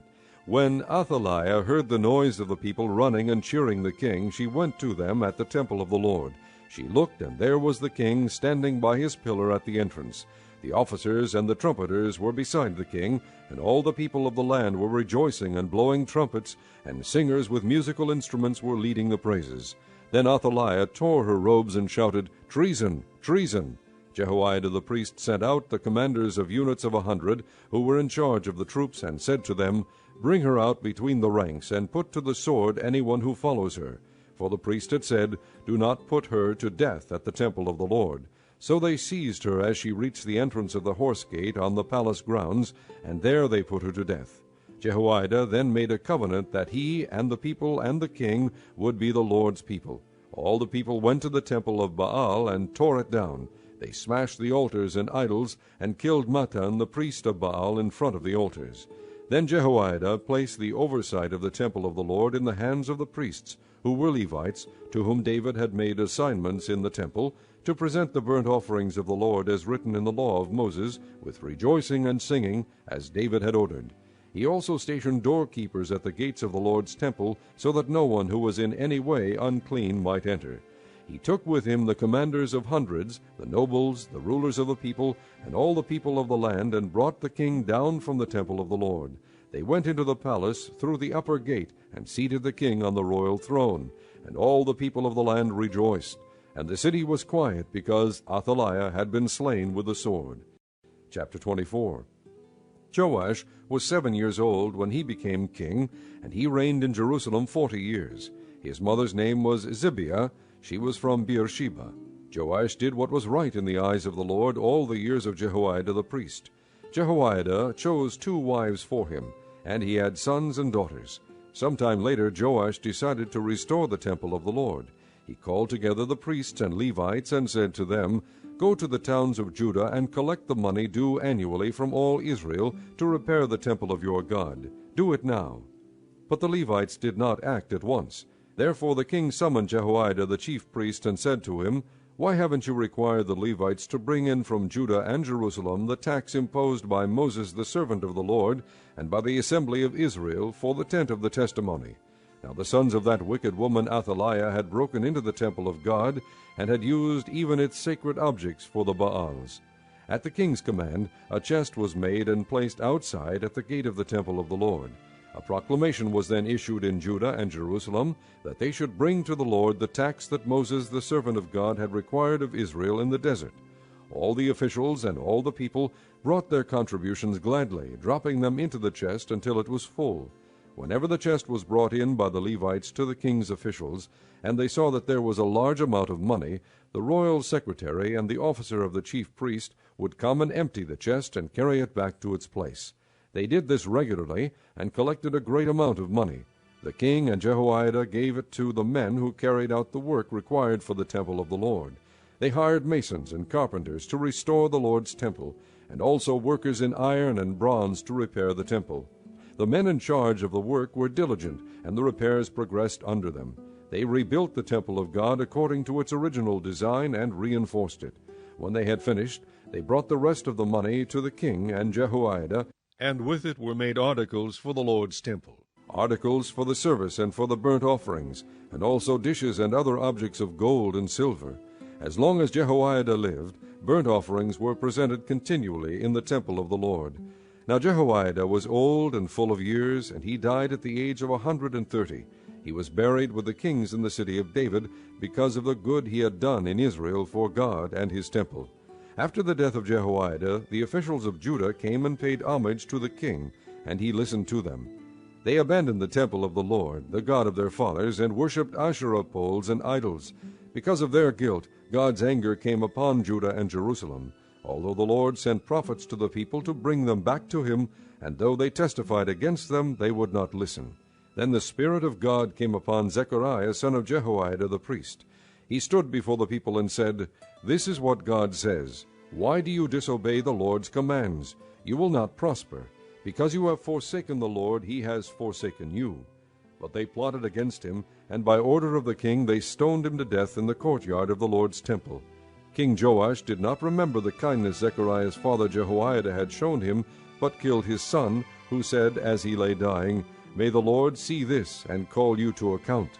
At the turn of the year, the army of Aram marched against Joash. It invaded Judah and Jerusalem, and killed all the leaders of the people. They sent all the plunder to their king in Damascus. Although the Aramean army had come with only a few men, the Lord delivered into their hands a much larger army. Because Judah had forsaken the Lord, the God of their fathers, judgment was executed on Joash. When the Arameans withdrew, they left Joash severely wounded. His officials conspired against him for murdering the son of Jehoiada the priest, and they killed him in his bed. So he died and was buried in the city of David, but not in the tombs of the kings. Those who conspired against him were Zabad, son of Shimeath, an Ammonite woman, and Jehozabad, son of Shimrith, a Moabite woman. The account of his sons, the many prophecies about him, and the record of the restoration of the temple of God are written in the annotations on the book of the kings. And Amaziah his son succeeded him as king. Chapter 25. Amaziah was 25 years old when he became king, and he reigned in Jerusalem 29 years. His mother's name was Jehoaddin. She was from Jerusalem. He did what was right in the eyes of the Lord, but not wholeheartedly. After the kingdom was firmly in his control, he executed the officials who had murdered his father the king. Yet he did not put their sons to death, but acted in accordance with what is written in the law, in the book of Moses, where the Lord commanded, Fathers shall not be put to death for their children, nor children put to death for their fathers. Each is to die for his own sins. Amaziah called the people of Judah together, and assigned them according to their families to commanders of thousands and commanders of hundreds for all Judah and Benjamin. He then mustered those 20 years old or more, and found that there were 300,000 men ready for military service, able to handle the spear and shield. He also hired 100,000 fighting men from Israel for 100 talents of silver. But a man of God came to him and said, O king, these troops from Israel must not march with you, for the Lord is not with Israel, not with any of the people of Ephraim. Even if you go and fight courageously in battle, God will overthrow you before the enemy, for God has the power to help or to overthrow. Amaziah asked the man of God, But what about the 100 talents I paid for these Israelite troops? The man of God replied, The Lord can give you much more than that. So Amaziah dismissed the troops who had come to him from Ephraim, and sent them home. They were furious with Judah, and left for home in a great rage. Amaziah then marshaled his strength, and led his army to the valley of Salt, where he killed 10,000 men of Seir. The army of Judah also captured 10,000 men alive, took them to the top of a cliff, and threw them down, so that all were dashed to pieces. Meanwhile the troops that Amaziah had sent back and had not allowed to take part in the war raided Judean towns from Samaria to Beth-horon. They killed 3,000 people and carried off great quantities of plunder. When Amaziah returned from slaughtering the Edomites, he brought back the gods of the people of Seir. He set them up as his own gods, bowed down to them, and burned sacrifices to them. The anger of the Lord burned against Amaziah, and he sent a prophet to him who said, Why do you consult this people's gods, which could not save their own people from your hand? While he was still speaking, the king said to him, Have we appointed you an adviser to the king? Stop, why be struck down?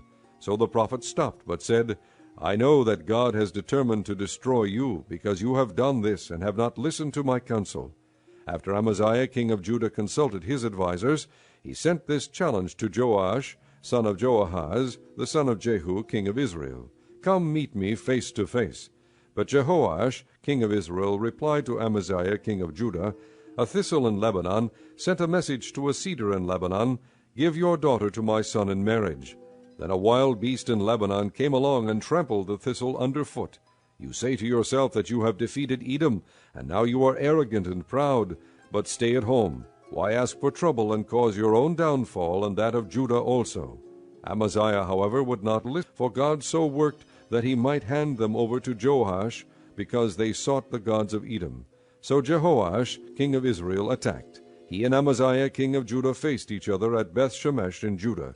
Judah was routed by Israel, and every man fled to his home. Jehoash, king of Israel, captured Amaziah, king of Judah, the son of Joash, the son of Ahaziah, at Beth-shemesh. Then Jehoash brought him to Jerusalem, and broke down the wall of Jerusalem from the Ephraim gate to the corner gate, a section about 600 feet long. He took all the gold and silver and all the articles found in the temple of God that had been in the care of Obed-Edom, together with the palace treasures and the hostages, and returned to Samaria. Amaziah, son of Joash, king of Judah, lived for 15 years after the death of Jehoash, son of Jehoahaz, king of Israel. As for the other events of Amaziah's reign, from beginning to end, are they not written in the book of the kings of Judah and Israel? From the time that Amaziah turned away from following the Lord, they conspired against him in Jerusalem, and he fled to Lachish. But they sent men after him to Lachish, and killed him there. He was brought back by horse, and was buried with his fathers in the city of Judah. Chapter 26. Then all the people of Judah took Uzziah, who was 16 years old, and made him king in place of his father Amaziah. He was the one who rebuilt Elath, and restored it to Judah after Amaziah rested with his fathers. Uzziah was 16 years old when he became king, and he reigned in Jerusalem 52 years. His mother's name was Jecholiah. She was from Jerusalem. He did what was right in the eyes of the Lord, just as his father Amaziah had done. He sought God during the days of Zechariah, who instructed him in the fear of God. As long as he sought the Lord, God gave him success. He went to war against the Philistines and broke down the walls of Gath, Jabneh, and Ashdod. He then rebuilt towns near Ashdod and elsewhere among the Philistines. God helped him against the Philistines and against the Arabs who lived in Gur-Baal and against the Maonites. The Ammonites brought tribute to Uzziah, and his fame spread as far as the border of Egypt, because he had become very powerful. Uzziah built towers in Jerusalem at the corner gate, at the valley gate, and at the angle of the wall, and he fortified them. He also built towers in the desert, and dug many cisterns, because he had much livestock in the foothills and in the plain. He had people working his fields and vineyards in the hills and in the fertile lands, for he loved the soil. Uzziah had a well-trained army, ready to go out by divisions according to their numbers as mustered by Jeiel, the secretary of Maaseiah, the officer under the direction of Hananiah, one of the royal officials. The total number of family leaders over the fighting men was 2,600. Under their command was an army of 307,500 men trained for war, a powerful force to support the king against his enemies. Uzziah provided shields, spears, helmets, coats of armor, bows, and sling stones for the entire army. In Jerusalem he made machines designed by skillful men for use on the towers and on the corner defenses to shoot arrows and hurl large stones. His fame spread far and wide, for he was greatly helped until he became powerful. But after Uzziah became powerful, his pride led to his downfall. He was unfaithful to the Lord his God, and entered the temple of the Lord to burn incense on the altar of incense. Azariah the priest, with 80 other courageous priests of the Lord, followed him in. They confronted him and said, "It is not right for you, Uzziah, to burn incense to the Lord. That is for the priests, the descendants of Aaron, who have been consecrated to burn incense. Leave the sanctuary, for you have been unfaithful, and you will not be honored by the Lord God." Uzziah, who had a censer in his hand, ready to burn incense, became angry. While he was raging at the priests in their presence before the incense altar in the Lord's temple, leprosy broke out on his forehead.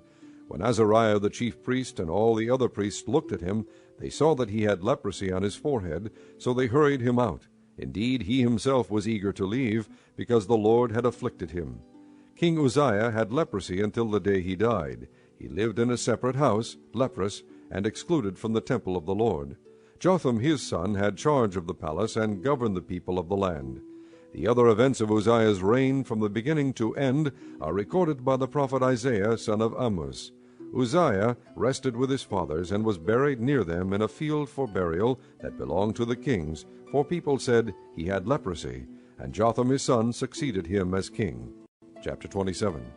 Jotham was 25 years old when he became king, and he reigned in Jerusalem 16 years. His mother's name was Jerusha, daughter of Zadok. He did what was right in the eyes of the Lord, just as his father Uzziah had done, but unlike him he did not enter the temple of the Lord. The people, however, continued their corrupt practices. Jotham rebuilt the upper gate of the temple of the Lord, and did extensive work on the wall at the hill of Ophel. He built towns in the Judean hills, and forts and towers in the wooded areas. Jotham made war on the king of the Ammonites and conquered them. That year the Ammonites paid him 100 talents of silver, 10,000 cores of wheat, and 10,000 cores of barley. The Ammonites brought him the same amount also in the second and third years. Jotham grew powerful because he walked steadfastly before the Lord his God. The other events in Jotham's reign, including all his wars and the other things he did, are written in the book of the kings of Israel and Judah. He was 25 years old when he became king, and he reigned in Jerusalem 16 years. Jotham rested with his fathers and was buried in the city of David, and Ahaz his son succeeded him as king. Chapter 28. Ahaz was 20 years old when he became king, and he reigned in Jerusalem 16 years. Unlike David his father, he did not do what was right in the eyes of the Lord. He walked in the ways of the kings of Israel, and also made cast idols for worshipping the Baals. He burned sacrifices in the valley of Ben-Hinnom, and sacrificed his sons in the fire, following the detestable ways of the nations the Lord had driven out before the Israelites. He offered sacrifices and burned incense at the high places, on the hilltops, and under every spreading tree. Therefore the Lord his God handed him over to the king of Aram. The Arameans defeated him, and took many of his people as prisoners, and brought them to Damascus. He was also given into the hands of the king of Israel, who inflicted heavy casualties on him. In one day Pekah son of Remaliah killed 120,000 soldiers in Judah, because Judah had forsaken the Lord, the God of their fathers. Zichri, an Ephraimite warrior, killed Maaseiah, the king's son, Azrikam, the officer in charge of the palace, and Elkanah, second to the king. The Israelites took captive from their kinsmen 200,000 wives, sons, and daughters. They also took a great deal of plunder, which they carried back to Samaria. But a prophet of the Lord named Oded was there, and he went out to meet the army when it returned to Samaria. He said to them, Because the Lord, the God of your fathers, was angry with Judah, he gave them into your hand. But you have slaughtered them in a rage that reaches to heaven. And now you intend to make the men and women of Judah and Jerusalem your slaves. But aren't you also guilty of sins against the Lord your God? Now listen to me. Send back your fellow countrymen you have taken as prisoners, for the Lord's fierce anger rests on you. Then some of the leaders in Ephraim, Azariah son of Jehohanan, Berechiah son of Meshillemoth, Jehizkiah son of Shallum, and Amasa son of Hadlai, confronted those who were arriving from the war. You must not bring those prisoners here, they said, or we will be guilty before the Lord. Do you intend to add to our sin and guilt? For our guilt is already great, and his fierce anger rests on Israel. So the soldiers gave up the prisoners and plunder in the presence of the officials and all the assembly. The men designated by name took the prisoners, and from the plunder they clothed all who were naked. They provided them with clothes and sandals, food and drink, and healing balm. All those who were weak they put on donkeys. So they took them back to their fellow countrymen at Jericho, the city of palms, and returned to Samaria. At that time King Ahaz sent to the king of Assyria for help. The Edomites had again come and attacked Judah and carried away prisoners, while the Philistines had raided towns in the foothills and in the Negev of Judah. They captured and occupied Beth-Shemesh, Aijalon, and Gederoth, as well as Soko, Timnah, and Gimzo, with their surrounding villages. The Lord had humbled Judah because of Ahaz, king of Israel, for he had promoted wickedness in Judah, and had been most unfaithful to the Lord. Tiglath-Pileser, king of Assyria, came to him, but he gave him trouble instead of help. Ahaz took some of the things from the temple of the Lord, and from the royal palace, and from the princes, and presented them to the king of Assyria, but that did not help him. In his time of trouble, King Ahaz became even more unfaithful to the Lord. He offered sacrifices to the gods of Damascus, who had defeated him, for he thought, Since the gods of the kings of Aram have helped them, I will sacrifice to them, so they will help me. But they were his downfall, and the downfall of all Israel. Ahaz gathered together the furnishings from the temple of God, and took them away. He shut the doors of the Lord's temple, and set up altars at every street corner in Jerusalem. In every town in Judah he built high places to burn sacrifices to other gods, and provoked the Lord, the God of his fathers, to anger. The other events of his reign and all his ways, from beginning to end, are written in the book of the kings of Judah and Israel. Ahaz rested with his fathers, and was buried in the city of Jerusalem, but he was not placed in the tombs of the kings of Israel. And Hezekiah his son succeeded him as king. Chapter 29.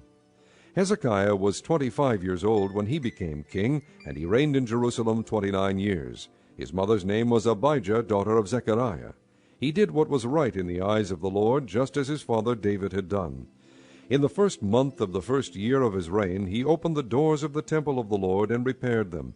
He brought in the priests and the Levites, assembled them in the square on the east side, and said, Listen to me, Levites. Consecrate yourselves now, and consecrate the temple of the Lord, the God of your fathers. Remove all defilement from the sanctuary. Our fathers were unfaithful. They did evil in the eyes of the Lord our God, and forsook him. They turned their faces away from the Lord's dwelling place, and turned their backs on him. They also shut the doors of the portico, and put out the lamps. They did not burn incense or present any burnt offerings at the sanctuary to the God of Israel. Therefore the anger of the Lord has fallen on Judah and Jerusalem. He has made them an object of dread and horror and scorn, as you can see with your own eyes. This is why our fathers have fallen by the sword, and why our sons and daughters and our wives are in captivity. Now I intend to make a covenant with the Lord, the God of Israel, so that his fierce anger will turn away from us. My sons, do not be negligent now, for the Lord has chosen you to stand before him and serve him, to minister before him, and to burn incense. Then these Levites set to work.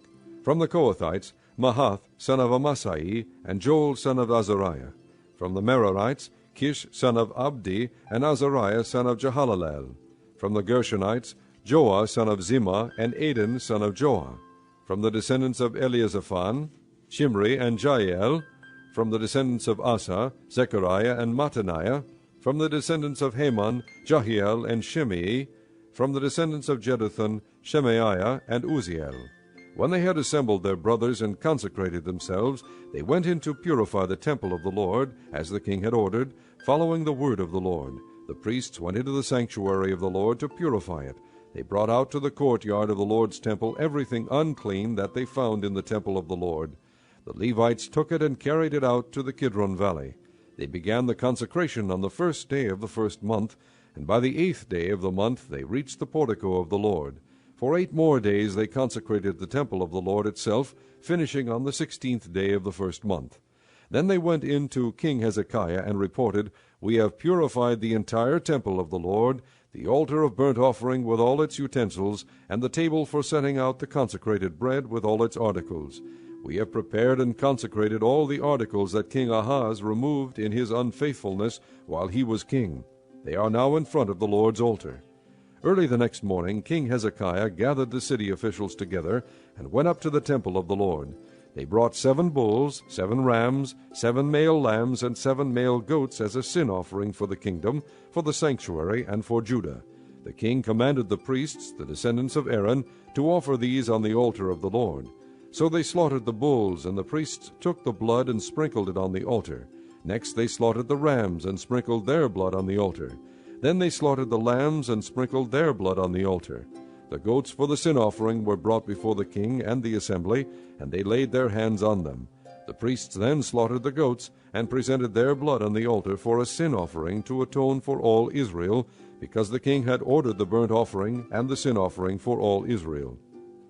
He stationed the Levites in the temple of the Lord with cymbals, harps, and lyres in the way prescribed by David and Gad the king's seer, and Nathan the prophet. This was commanded by the Lord through his prophets. So the Levites stood ready with David's instruments, and the priests with their trumpets. Hezekiah gave the order to sacrifice the burnt offering on the altar. As the offering began, singing to the Lord began also, accompanied by trumpets and the instruments of David king of Israel. The whole assembly bowed in worship, while the singers sang and the trumpeters played. All this continued until the sacrifice of the burnt offering was completed. When the offerings were finished, the king and everyone present with him knelt down and worshipped. King Hezekiah and his officials ordered the Levites to praise the Lord with the words of David and of Asaph the seer. So they sang praises with gladness and bowed their heads and worshipped. Then Hezekiah said, "You have now dedicated yourselves to the Lord. Come and bring sacrifices and thank offerings to the temple of the Lord." So the assembly brought sacrifices and thank offerings, and all whose hearts were willing brought burnt offerings. The number of burnt offerings the assembly brought was 70 bulls, 100 rams, and 200 male lambs, all of them for burnt offerings to the Lord. The animals consecrated as sacrifices amounted to 600 bulls and 3,000 sheep and goats. The priests, however, were too few to skin all the burnt offerings, so their kinsmen the Levites helped them until the task was finished, and until other priests had been consecrated, for the Levites had been more conscientious in consecrating themselves than the priests had been. There were burnt offerings in abundance, together with the fat of the fellowship offerings, and the drink offerings that accompanied the burnt offerings. So the service of the temple of the Lord was reestablished. Hezekiah and all the people rejoiced at what God had brought about for his people, because it was done so quickly. Chapter 30. Hezekiah sent word to all Israel and Judah, and also wrote letters to Ephraim and Manasseh, inviting them to come to the temple of the Lord in Jerusalem and celebrate the Passover to the Lord, the God of Israel. The king and his officials and the whole assembly in Jerusalem decided to celebrate the Passover in the 2nd month. They had not been able to celebrate it at the regular time, because not enough priests had consecrated themselves, and the people had not assembled in Jerusalem. The plan seemed right both to the king and to the whole assembly. They decided to send a proclamation throughout Israel, from Beersheba to Dan, calling the people to come to Jerusalem and celebrate the Passover to the Lord, the God of Israel. It had not been celebrated in large numbers according to what was written. At the king's command, couriers went throughout Israel and Judah with letters from the king and from his officials, which read, "People of Israel, Return to the Lord, the God of Abraham, Isaac, and Israel, that he may return to you who are left, who have escaped from the hand of the kings of Assyria. Do not be like your fathers and brothers, who were unfaithful to the Lord, the God of their fathers, so that he made them an object of horror, as you see. Do not be stiff-necked, as your fathers were. Submit to the Lord. Come to the sanctuary which he has consecrated forever. Serve the Lord your God, so that his fierce anger will turn away from you. If you return to the Lord, then your brothers and your children will be shown compassion by their captors, and will come back to this land, for the Lord your God is gracious and compassionate. He will not turn his face from you if you return to him. The couriers went from town to town in Ephraim and Manasseh, as far as Zebulun, but the people scorned and ridiculed them. Nevertheless, some men of Asher, Manasseh, and Zebulun humbled themselves and went to Jerusalem. Also in Judah the hand of God was on the people to give them unity of mind, to carry out what the king and his officials had ordered, following the word of the Lord. A very large crowd of people assembled in Jerusalem to celebrate the Feast of Unleavened Bread in the 2nd month. They removed the altars in Jerusalem, and cleared away the incense altars, and threw them into the Kidron Valley. They slaughtered the Passover lamb on the 14th day of the 2nd month. The priests and the Levites were ashamed and consecrated themselves, and brought burnt offerings to the temple of the Lord. Then they took up their regular positions as prescribed in the law of Moses, the man of God. The priests sprinkled the blood handed to them by the Levites. Since many in the crowd had not consecrated themselves, the Levites had to kill the Passover lambs for all those who were not ceremonially clean and could not consecrate their lambs to the Lord. Although most of the many people who came from Ephraim, Manasseh, Issachar, and Zebulun had not purified themselves, yet they ate the Passover, contrary to what was written.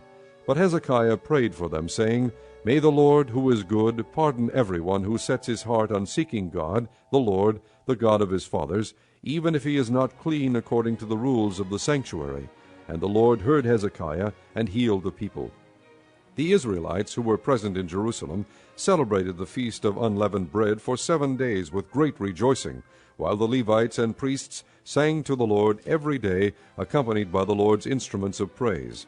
Hezekiah spoke encouragingly to all the Levites, who showed good understanding of the service of the Lord.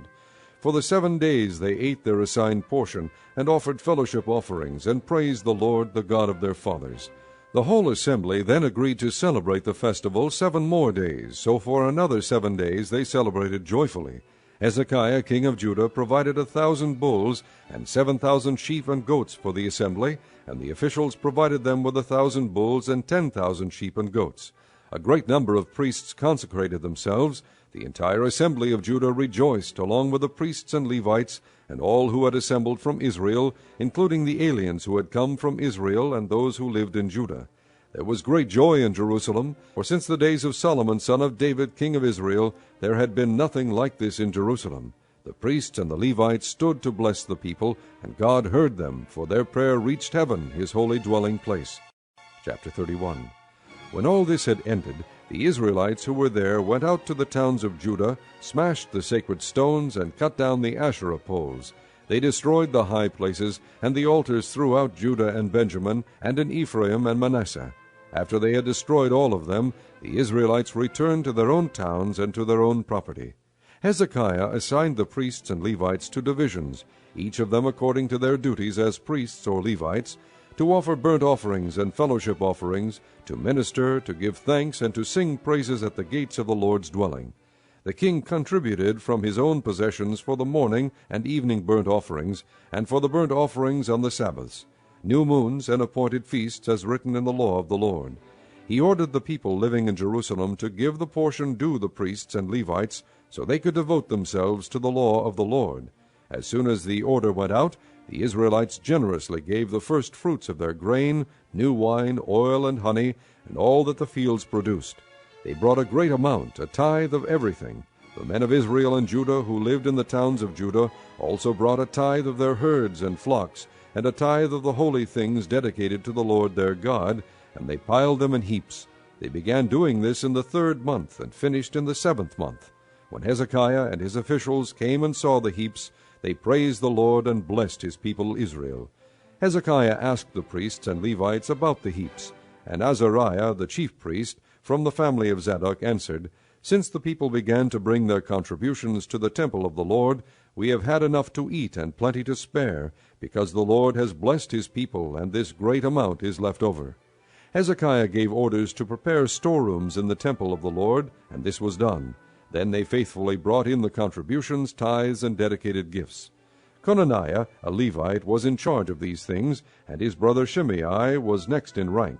Jehiel, Azaziah, Nahath, Asahel, Jeremoth, Jozabad, Eliel, Ismachiah, Mahath, and Benaiah were supervisors under Conaniah and Shimei his brother, by appointment of King Hezekiah, and Azariah the official in charge of the temple of God. Kore, son of Imnah the Levite, keeper of the east gate, was in charge of the free will offerings given to God, distributing the contributions made to the Lord, and also the consecrated gifts. Eden, Miniamin, Jeshua, Semaiah, Amariah, and Shechaniah assisted him faithfully in the towns of the priests, distributing to their fellow priests according to their divisions, old and young alike. In addition, they distributed to the males 3 years old or more, whose names were in the genealogical records, all who would enter the temple of the Lord to perform the daily duties of their various tasks, according to their responsibilities and their divisions. And they distributed to the priests enrolled by their families in the genealogical records, and likewise to the Levites 20 years old or more, according to their responsibilities and their divisions. They included all the little ones, the wives and the sons and daughters of the whole community, listed in these genealogical records, for they were faithful in consecrating themselves.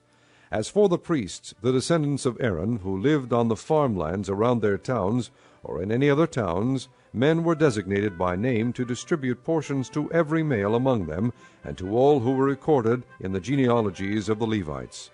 This is what Hezekiah did throughout Judah, doing what was good and right and faithful before the Lord his God. In everything that he undertook in the service of God's temple and in obedience to the law and the commands, he sought his God and worked wholeheartedly, and so he prospered. Chapter 32. After all that Hezekiah had so faithfully done, Sennacherib, king of Assyria, came and invaded Judah, laid siege to the fortified cities, thinking to conquer them for himself. When Hezekiah saw that Sennacherib had come and that he intended to make war on Jerusalem, he consulted with his officials and military staff about blocking off the water from the springs outside the city, and they helped him. A large force of men assembled, and they blocked all the springs and the stream that flowed through the land. Why should the kings of Assyria come and find plenty of water, they said. Then he worked hard repairing all the broken sections of the wall and building towers on it. He built another wall outside that one, and reinforced the supporting terraces of the city of David. He also made large numbers of weapons and shields. He appointed military officers over the people, and assembled them before him in the square at the city gate, and encouraged them with these words, Be strong and courageous. Do not be afraid or discouraged because of the king of Assyria and the vast army with him, for there is a greater power with us than with him. With him is only the arm of flesh, but with us is the Lord our God to help us and to fight our battles. And the people gained confidence from what Hezekiah the king of Judah said.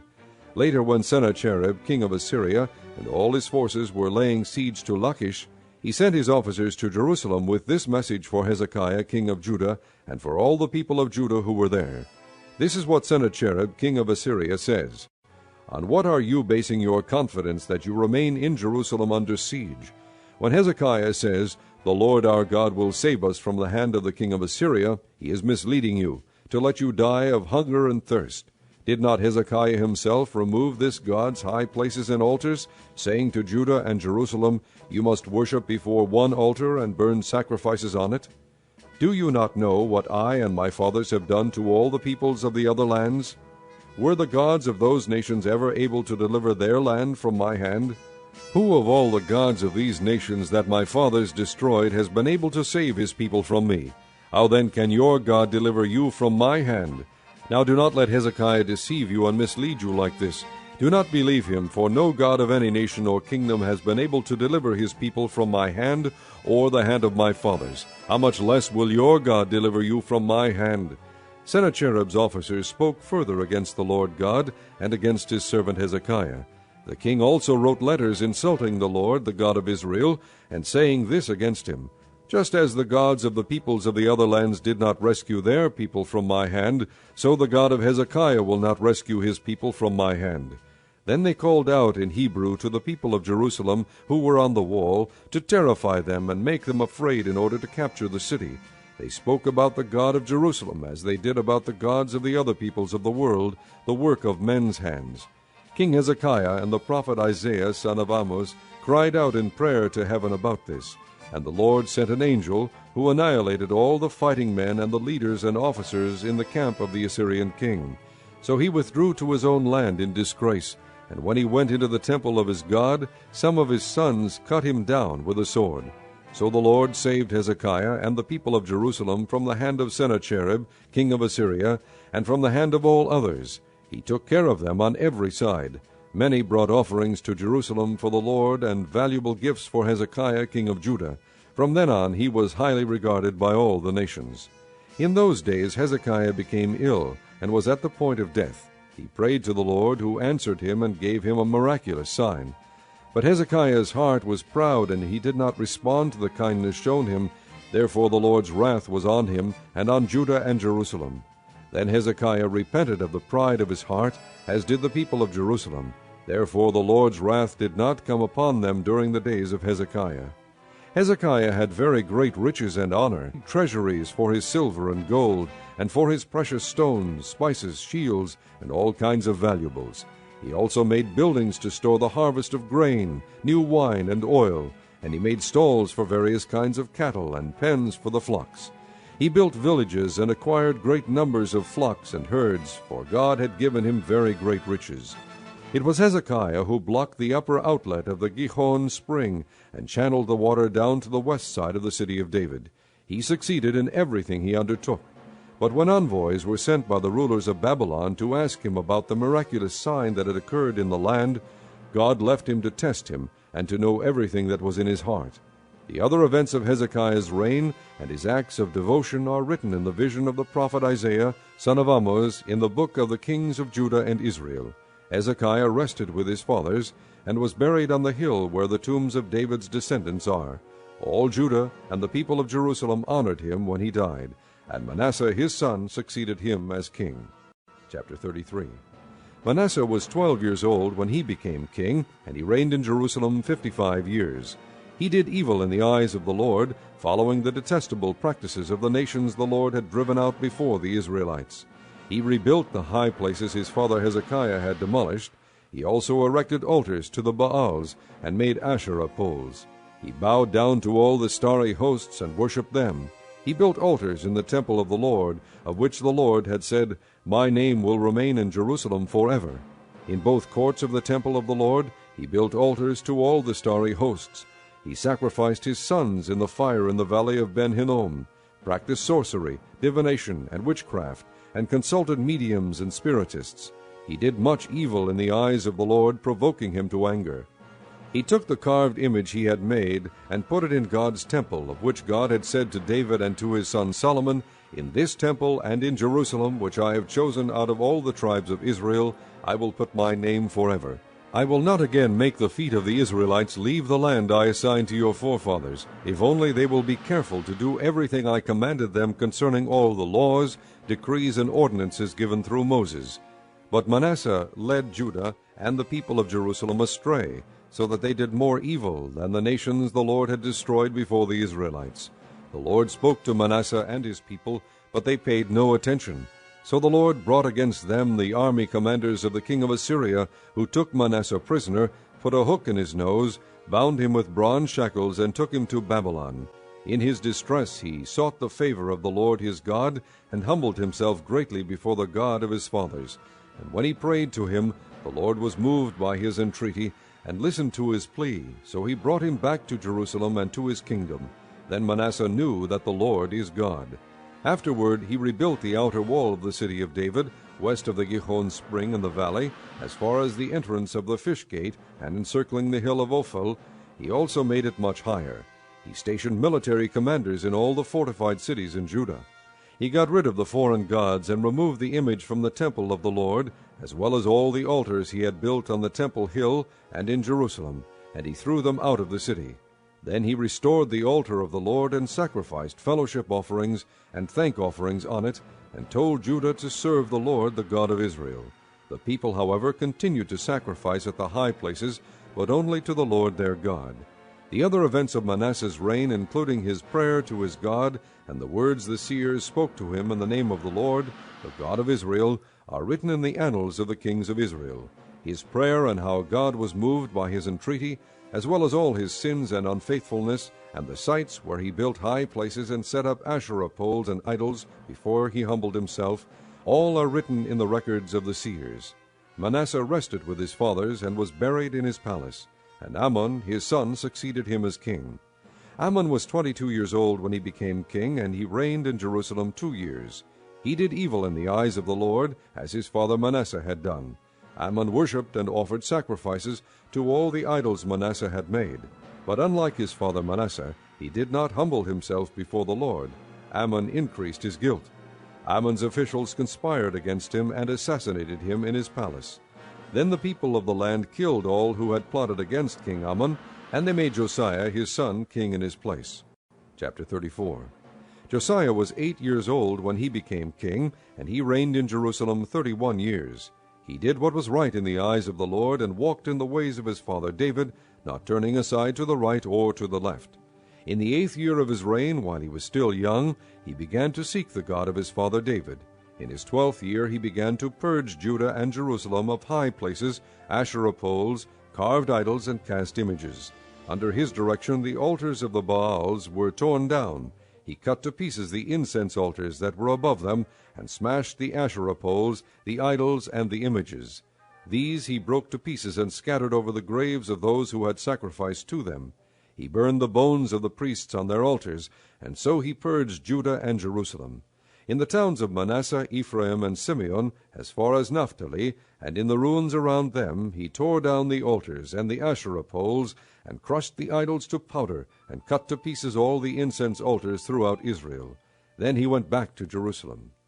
In the 18th year of Josiah's reign, to purify the land and the temple, he sent Shaphan, son of Azaliah, and Maaseiah, the ruler of the city, with Joah, son of Joahaz, the recorder, to repair the temple of the Lord.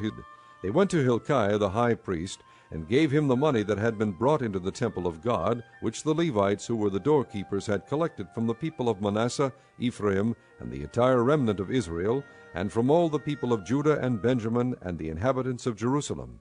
Then they entrusted it to the men appointed to supervise the work on the Lord's temple. These men paid the workers who repaired and restored the temple. They also gave money to the carpenters and builders to purchase dressed stone and timber for joists and beams for the buildings that the kings of Judah had allowed to fall into ruin. The men did the work faithfully. Over them to direct them were Jahath and Obadiah, Levites descended from Merari, and Zechariah and Meshullam, descended from Kohath. The Levites, all who were skilled in playing musical instruments, had charge of the laborers and supervised all the workers from job to job. Some of the Levites were secretaries, scribes, and doorkeepers. While they were bringing out the money that had been taken into the temple of the Lord, Hilkiah the priest found the book of the law of the Lord that had been given through Moses. Hilkiah said to Shaphan the secretary, "I have found the book of the law in the temple of the Lord." He gave it to Shaphan. Then Shaphan took the book to the king and reported to him, "Your officials are doing everything that has been committed to them. They have paid out the money that was in the temple of the Lord, and have entrusted it to the supervisors and workers." Then Shaphan the secretary informed the king, "Hilkiah the priest has given me a book." And Shaphan read from it in the presence of the king. When the king heard the words of the law, he tore his robes. He gave these orders to Hilkiah, Ahikam son of Shaphan, Abdon son of Micah, Shaphan the secretary, and Azariah the king's attendant. "Go and inquire of the Lord for me, and for the remnant in Israel and Judah, about what is written in this book that has been found. Great is the Lord's anger that is poured out on us, because our fathers have not kept the word of the Lord. They have not acted in accordance with all that is written in this book." Hilkiah and those the king had sent with him went to speak to the prophetess Huldah, who was the wife of Shallum, son of Tokath, the son of Hazarah, keeper of the wardrobe. She lived in Jerusalem in the 2nd district. She said to them, "This is what the Lord, the God of Israel, says. Tell the man who sent you to me, this is what the Lord says.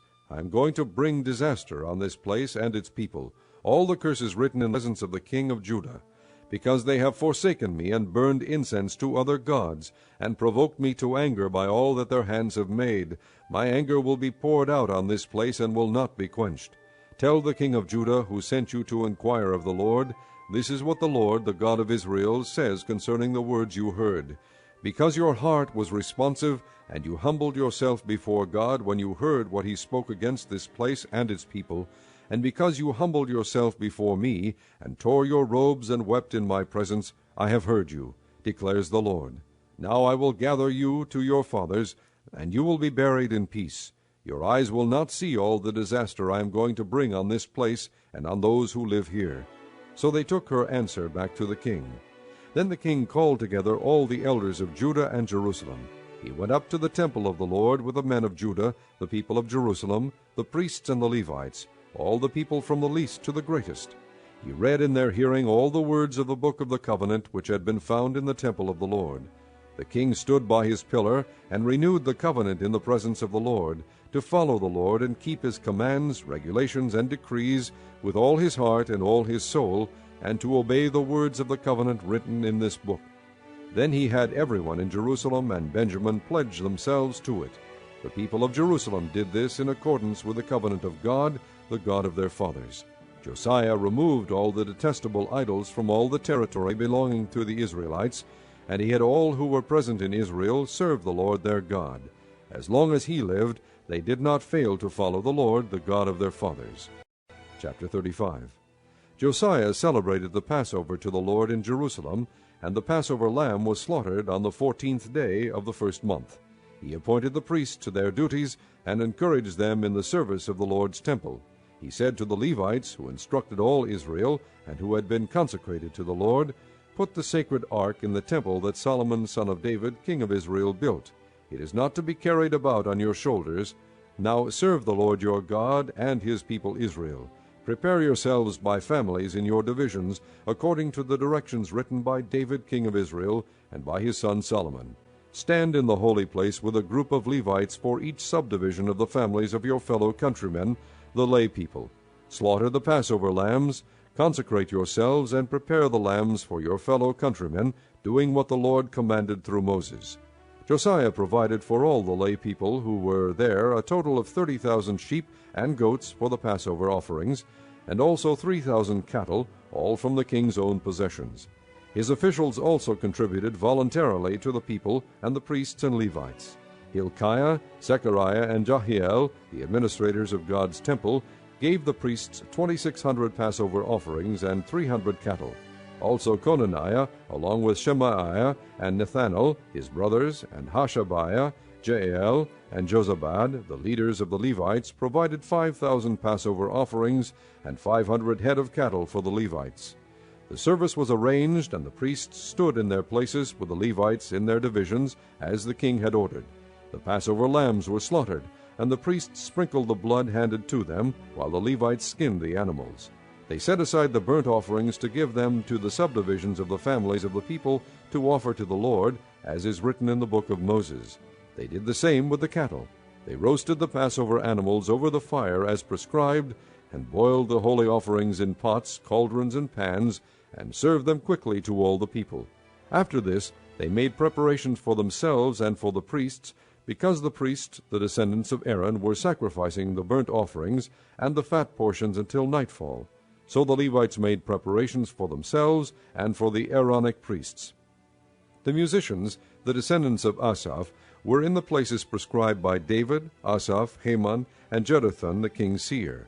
The gatekeepers at each gate did not need to leave their posts, because their fellow Levites made the preparations for them.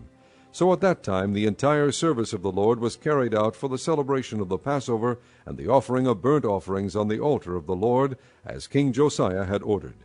The Israelites who were present celebrated the Passover at that time, and observed the feast of unleavened bread for 7 days. The Passover had not been observed like this in Israel since the days of the prophet Samuel, and none of the kings of Israel had ever celebrated such a Passover as did Josiah with the priests, the Levites, and all Judah and Israel who were there with the people of Jerusalem. This Passover was celebrated in the 18th year of Josiah's reign. After all this, when Josiah had set the temple in order, Necho king of Egypt went up to fight at Carchemish on the Euphrates, and Josiah marched out to meet him in battle. But Necho sent messengers to him, saying, What quarrel is there between you and me, O king of Judah? It is not you I am attacking at this time, but the house with which I am at war.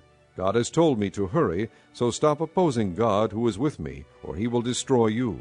Josiah, however, would not turn away from him, but disguised himself to engage him in battle. He would not listen to what Necho had said at God's command, but went to fight him on the plain of Megiddo. Archers shot King Josiah, and he told his officers, Take me away, I am badly wounded.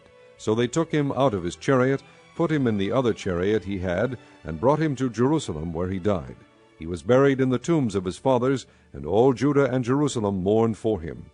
Jeremiah composed laments for Josiah, and to this day all the men and women singers commemorate Josiah in the laments. These became a tradition in Israel, and are written in the laments.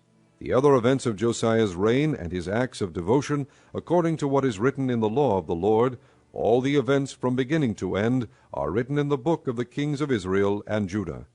Chapter 36. And the people of the land took Jehoahaz son of Josiah, and made him king in Jerusalem in place of his father. Jehoahaz was 23 years old when he became king, and he reigned in Jerusalem 3 months. The king of Egypt dethroned him in Jerusalem, and imposed on Judah a levy of 100 talents of silver and a talent of gold. The king of Egypt made Eliakim, a brother of Jehoahaz, king over Judah and Jerusalem, and changed Eliakim's name to Jehoiakim. But Necho took Eliakim's brother Jehoahaz, and carried him off to Egypt. Jehoiakim was 25 years old when he became king, and he reigned in Jerusalem 11 years. He did evil in the eyes of the Lord his God. Nebuchadnezzar king of Babylon attacked him, and bound him with bronze shackles to take him to Babylon. Nebuchadnezzar also took to Babylon articles from the temple of the Lord, and put them in his temple there. The other events of Jehoiakim's reign, the detestable things he did, and all that was found against him, are written in the book of the kings of Israel and Judah. And Jehoiakim his son succeeded him as king. Jehoiakim was 18 years old when he became king, and he reigned in Jerusalem 3 months and 10 days. He did evil in the eyes of the Lord. In the spring King Nebuchadnezzar sent for him, and brought him on, together with articles of value from the temple of the Lord, and he made Jehoiakim's uncle Zedekiah king over Judah and Jerusalem. Zedekiah was 21 years old when he became king, and he reigned in Jerusalem 11 years. He did evil in the eyes of the Lord his God, and did not humble himself before Jeremiah the prophet, who spoke the word of the Lord. He also rebelled against King Nebuchadnezzar, who had made him take an oath in God's name. He became stiff-necked, and hardened his heart, and would not turn to the Lord, the God of Israel. Furthermore, all the leaders of the priests and the people became more and more unfaithful, following all the detestable practices of the nations, and defiling the temple of the Lord, which he had consecrated in Jerusalem. The Lord, the God of their fathers, sent word to them through his messengers again and again, because he had pity on his people and on his dwelling place. But they mocked God's messengers, despised his words, and scoffed at his prophets, until the wrath of the Lord was aroused against his people, and there was no remedy. He brought up against them the king of the Babylonians, who killed their young men with the sword in the sanctuary, and spared neither young man nor young woman, old man or aged. God handed all of them over to Nebuchadnezzar. He carried to Babylon all the articles from the temple of God, both large and small, and the treasures of the Lord's temple, and the treasures of the king and his officials. They set fire to God's temple, and broke down the wall of Jerusalem. They burned all the palaces, and destroyed everything of value there. He carried into exile to Babylon the remnant, who escaped from the sword, and they became servants to him and his sons, until the kingdom of Persia came to power. The land enjoyed its Sabbath rests. All the time of its desolation it rested, until the 70 years were completed in fulfillment of the word of the Lord spoken by Jeremiah. In the first year of Cyrus king of Persia, in order to fulfill the word of the Lord spoken by Jeremiah, the Lord moved the heart of Cyrus king of Persia to make a proclamation throughout his realm, and to put it in writing. This is what Cyrus king of Persia says: The Lord, the God of heaven, has given me all the kingdoms of the earth, and he has appointed me to build a temple for him at Jerusalem in Judah. Any one of his people among you, may the Lord his God be with him, and let him go up.